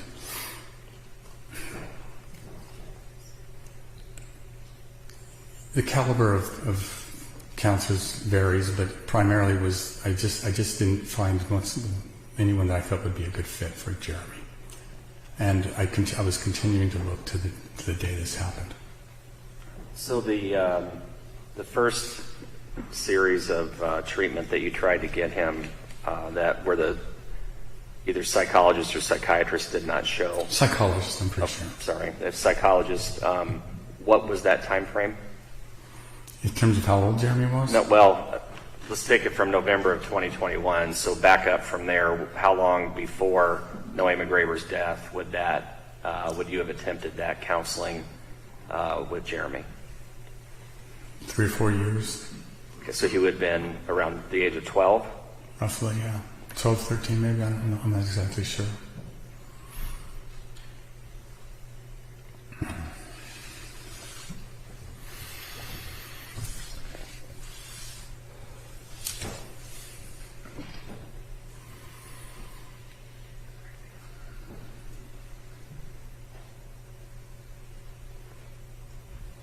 and you may have been asked this, that you've continued to have regular contact with your son since his arrest. Is that correct? Yes, sir. All right. That's all I have. Thank you. Thank you. Go ahead, Mr. Cook. Thank you, Your Honor. Just a brief follow-up, Mr. Goodale. You were asked about counseling efforts that you made on behalf of Jeremy, and related to that, those efforts were back when he was around age 12. I think perhaps just to clarify for the court, those efforts at counseling had a lot to do with the abandonment issues that Jeremy was dealing with at the time, correct? Yes, and one more clarification. I mean, the functional medicine clinic might have been 12, but the other arrangements I was making were later, 13, maybe 14 as well. Okay. And ultimately, as you described, and I don't mean to put words in your mouth, but it sounds like essentially Jeremy didn't get any counseling due to the difficulties that you described, correct? It's surreal, yeah. You would agree with that? Yes. I have no further questions, Your Honor. Thank you, sir. You can step down. Thank you. So then, counsel, I was going to have the state give their recommendation on sentence, then have defense counsel give their recommendation on sentence, then Mr. Goodale would have the opportunity to make a statement if he chose to before sentencing, and then there would be victim impact statements. Are we all on the same page there? Your Honor, I've consulted with defense counsel previously, and the state has no resistance. I think they were wanting to have Mr. Goodale make a statement prior to the arguments of both state and defense. That is correct, Your Honor. Is that, are we ready to do that? As long as victim impact statements are last, which is where they should be, that's will remain in that order. That's correct, Your Honor. Okay, so at this time, Mr. Goodale, you have the right of allocution. Do you wish to make a statement before I sentence you? Your Honor, before he begins, I would request permission to reorient his chair so he can face the Gregor family. Go ahead.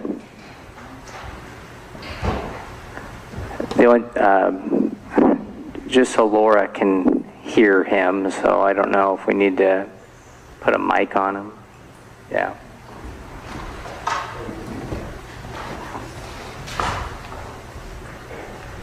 I think they're going to mic me up.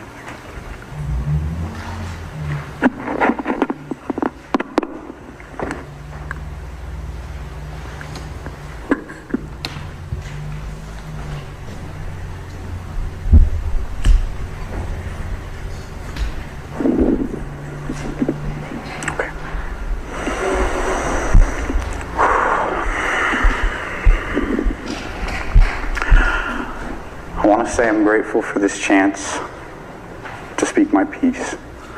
I offer my sincerest apologies to the Graber family, but I know my words will never be enough.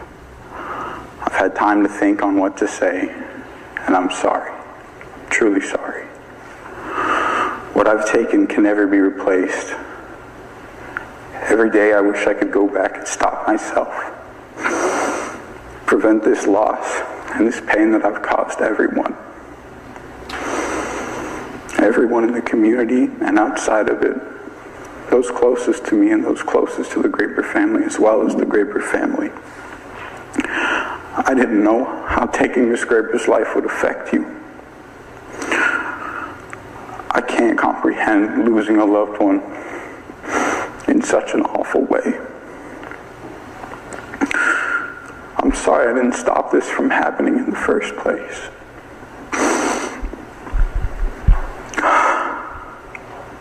I'm understanding now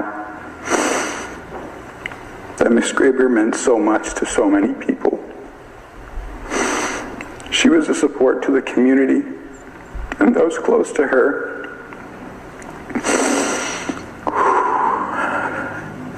And she was a caregiver to her family, to her children, and to her own husband.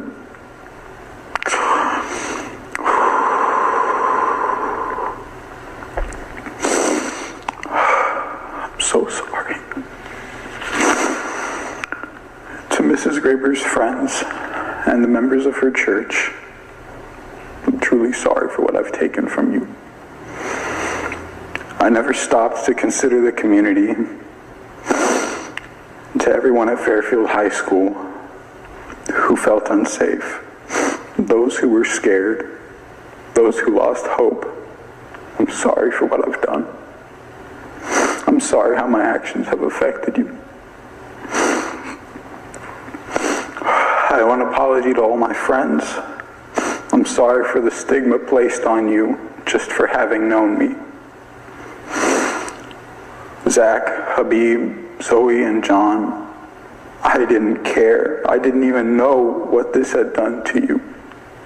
And I'm sorry. And Dad, I'm sorry that I let you down in so many ways. Jackie and Sophia, you've given so much to me. I'm supposed to be helping you and Dominic right now, Jackie, but I can't. Instead, I've caused so much stress, and so much loss, and so much grief. And to all of my siblings, I took your little brother, and Dad, I took your son from you. 2 years ago, I made the worst decision of my life, and I take full responsibility for what I did. And today, as a young man, I can begin to pay for that. I can never give back what I've taken. But I hope that this situation doesn't end as tragically as it began, and that someday something positive can come from this tragedy. I know that my words will never be enough, but to Miss Graber and all her family, I'm truly sorry. Thank you.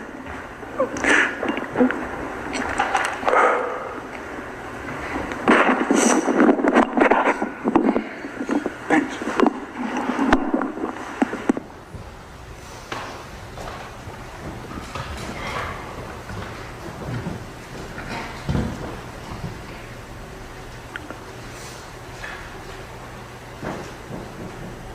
Does the state want to be heard on sentence? Yes, Your Honor.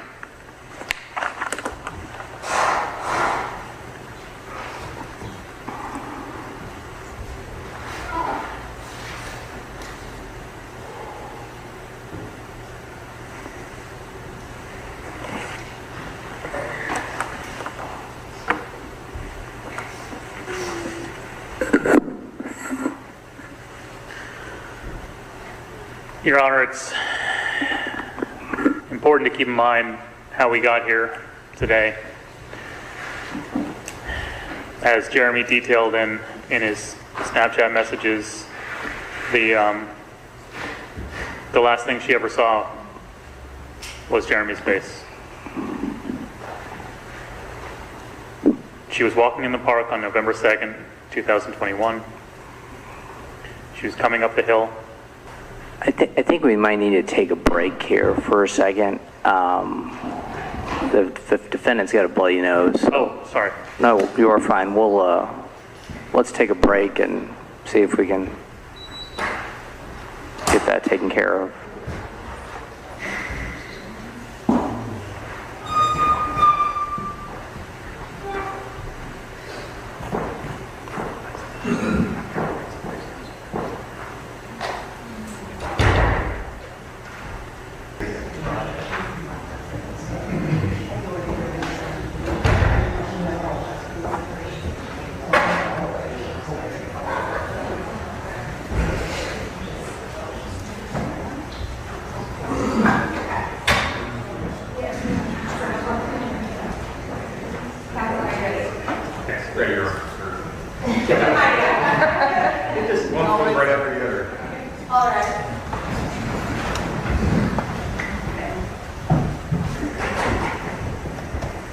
Please be seated, everyone. Thank you. Okay, we're back on the record. Mr. Brown, you can call, or we can have our next impact statement. Next impact statement is Deanne Graber, who's the sister-in-law, also read by Sir Holmes.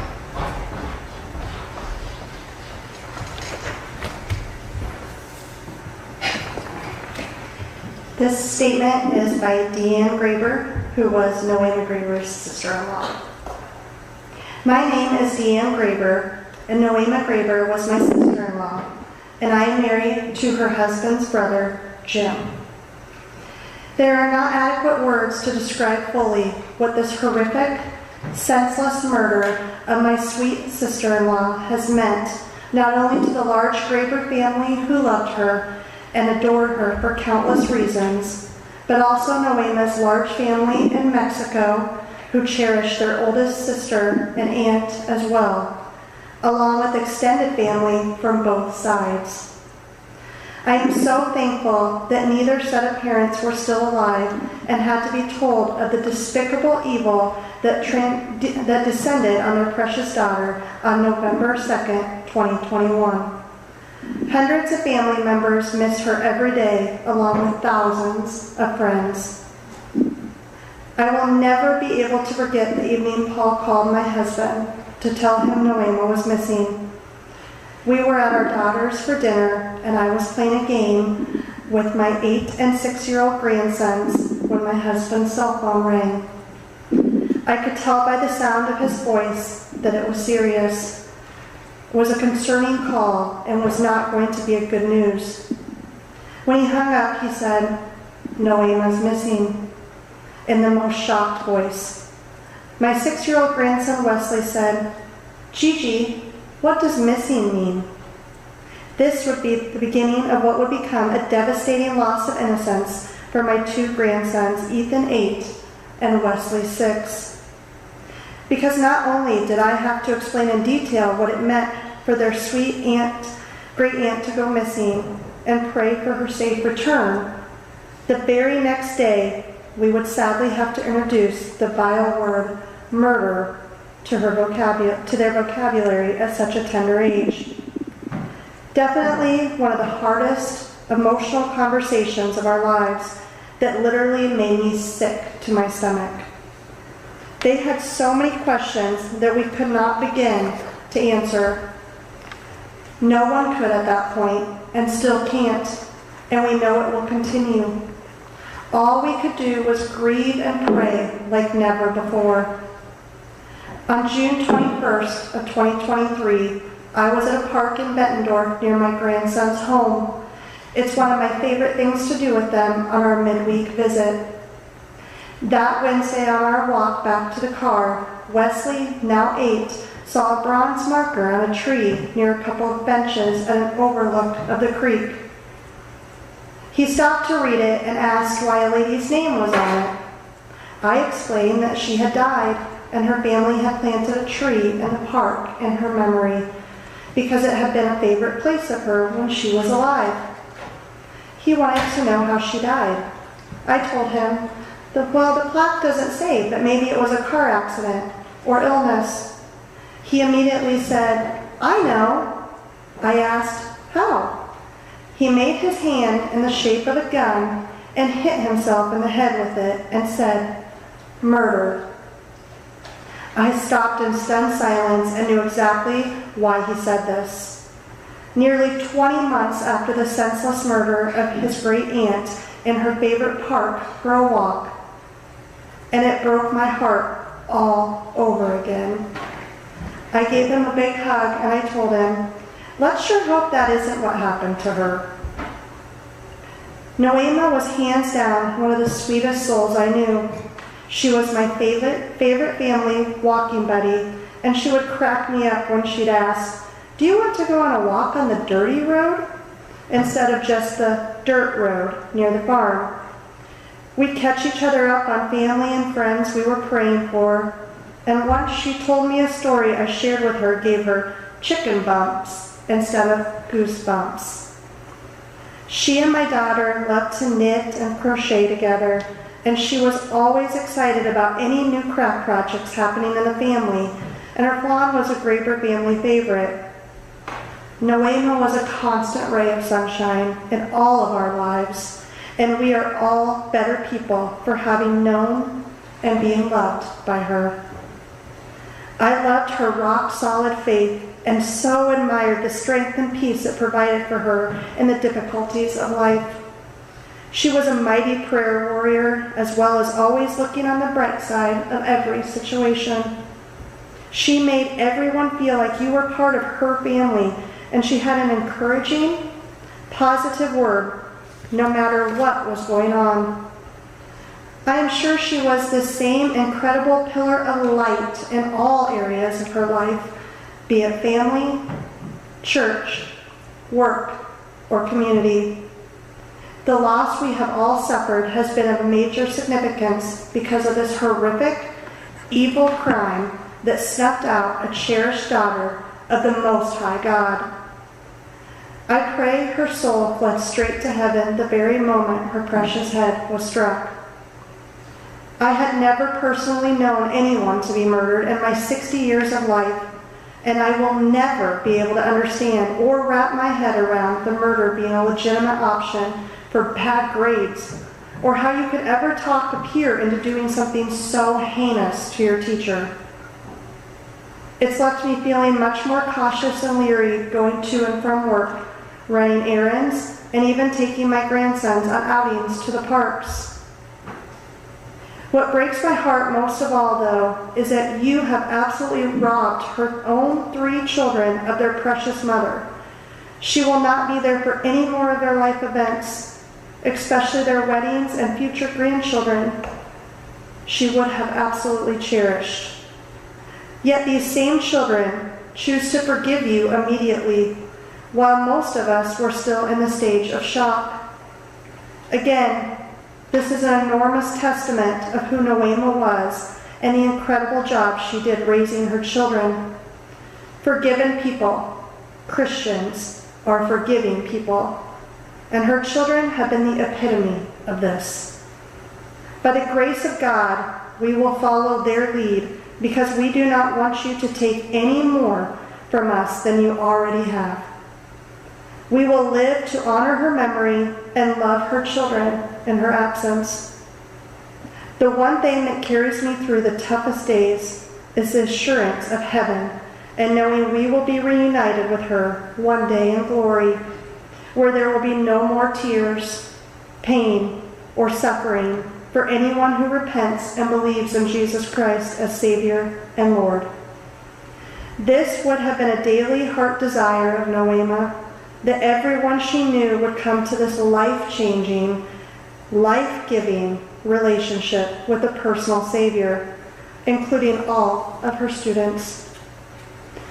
To me, a fair sentence would be 50 years, which would have you released about the same age Noema was when you horrifically took her life.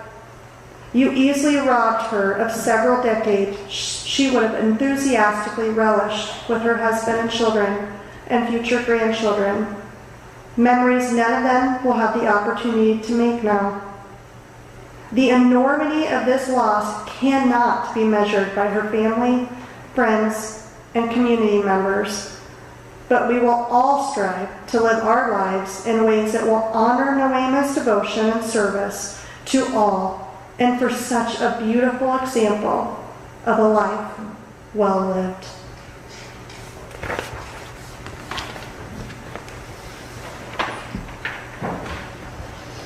Judge, the final victim impact statement is Christian Graber, who is the son of the man.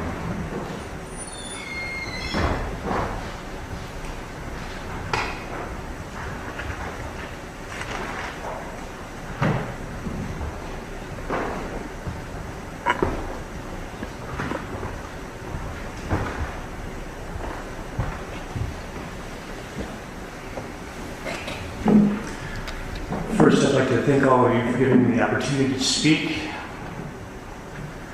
I thought a lot about what I was going to say in this moment. Mostly, I want to think about what my mother would want. And as you all know, my mother loved everybody. That includes you. And I know she wants the best for you. Even now, I know she's praying for you. Earlier today, I met both of your sisters. I gave them a hug and I told them that there's hope for you, because I really do believe that. We had a nice conversation, and earlier, when I learned that you had a nephew, I thought about how this could impact his life. I have hope that your story can still be something positive. And then you and I had that conversation 2 Fridays ago when we sat down together. I was very happy to have that conversation with you. The reason why is because I really do believe that you feel bad for what you did, and I believe in you, and I do forgive you. So the main focus, in my opinion, is if just moving forward, you do the best you can to be the best man you can be so you can redeem yourself. Because a lot of people don't believe in you. But your family believes in you, your nephew, your sisters, your father, and I believe that you can be a good man. And so the main focus is moving forward is what could be positive from this story. And if you do the best you can to be a good man, just know that everything's going to be okay.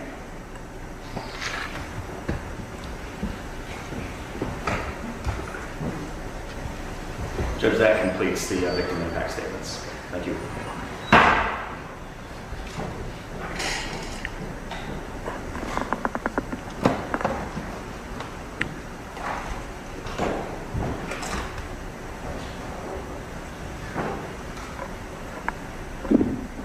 At this time, the court will pronounce judgment on the defendant. Mr. Goodale, based on your plea of guilty entered on the 18th day of April 2023, it is a finding of this court that you are guilty and are now ordered, adjudged, and decreed guilty of the crime of murder in the first degree. That's a violation of Iowa Code Sections 701 or 707.1 and 707.21a. Mr. Goodale, I've considered all the sentencing options provided for in the Iowa Code, and my judgment relative to sentence is based on the factors that your attorney and the state's attorney and these last 2 days we've been talking about. But your rehabilitation certainly is paramount for that, and at the same time protecting the community from further offenses by you and others is also what a judge does. And I have considered not just the brutal nature of the offense, but also the pre-sentence investigation and the minutes of testimony in this case, along with the entire court file. The plea agreement that you and your attorneys reached with the state, along with all the juvenile sentencing factors that I'm required to make specific findings on when we're sentencing a juvenile to first-degree murder. It's a Class A felony. And the findings that your attorney and the state's attorney have gone through, I'll go with you after I tell you. First, I am going to order that you pay restitution joint and severally pursuant to Iowa Code Section 910.3b, $150,000 to the estate of Nohema Graber and or her heirs. That's jointly and severally liable with Willard Chaden Miller. Mr. Goodale, I believe because sentencing judges are in a unique position to deter homicidal and other violent behavior, while it may seem natural for a judge from Iowa to punt, in this case to the parole board, I don't think the parole board is adequate in its function that I have and the obligation and the oath that I take to protect the community. And I believe judges at the district court level and the trial court level are much better positioned to order criminal sentences than the parole board. Court finds, based on the nature and circumstances of this offense, along with the 25 required factors I'm required to consider in sentencing a juvenile for first-degree murder, the defendants shall be sentenced to life with the possibility of parole after 25 years. This sentence is permissible under current Iowa law The presumption against mandatory minimum sentences has been rebutted by the nature of circumstances of this case. Wish you luck, Mr. Goodell, and I hope everybody else in this room can heal as well. We'll close the record.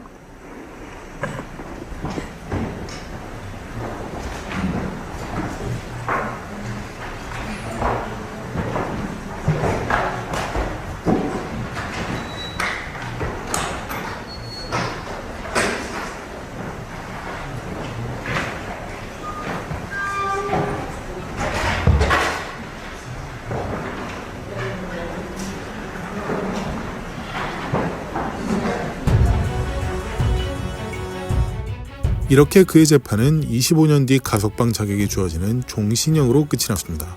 그리고 함께 범행을 저지른 윌러드 체이든 밀러는 제레미보다 10년이 더 많은 35년 뒤 가석방 자격이 주어지는 종신형을 선고받았습니다.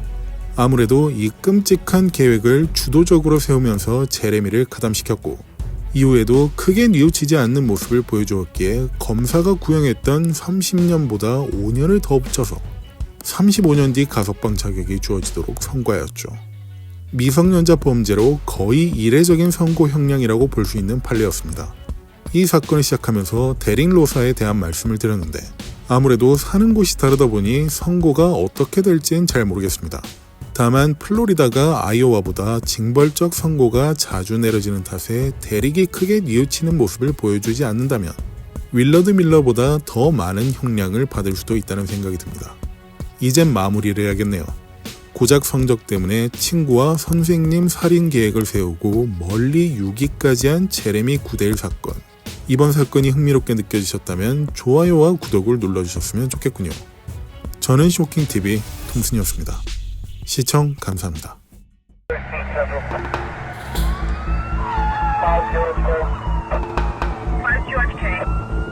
Five George, 496 Broadway, McHill, Wilmington.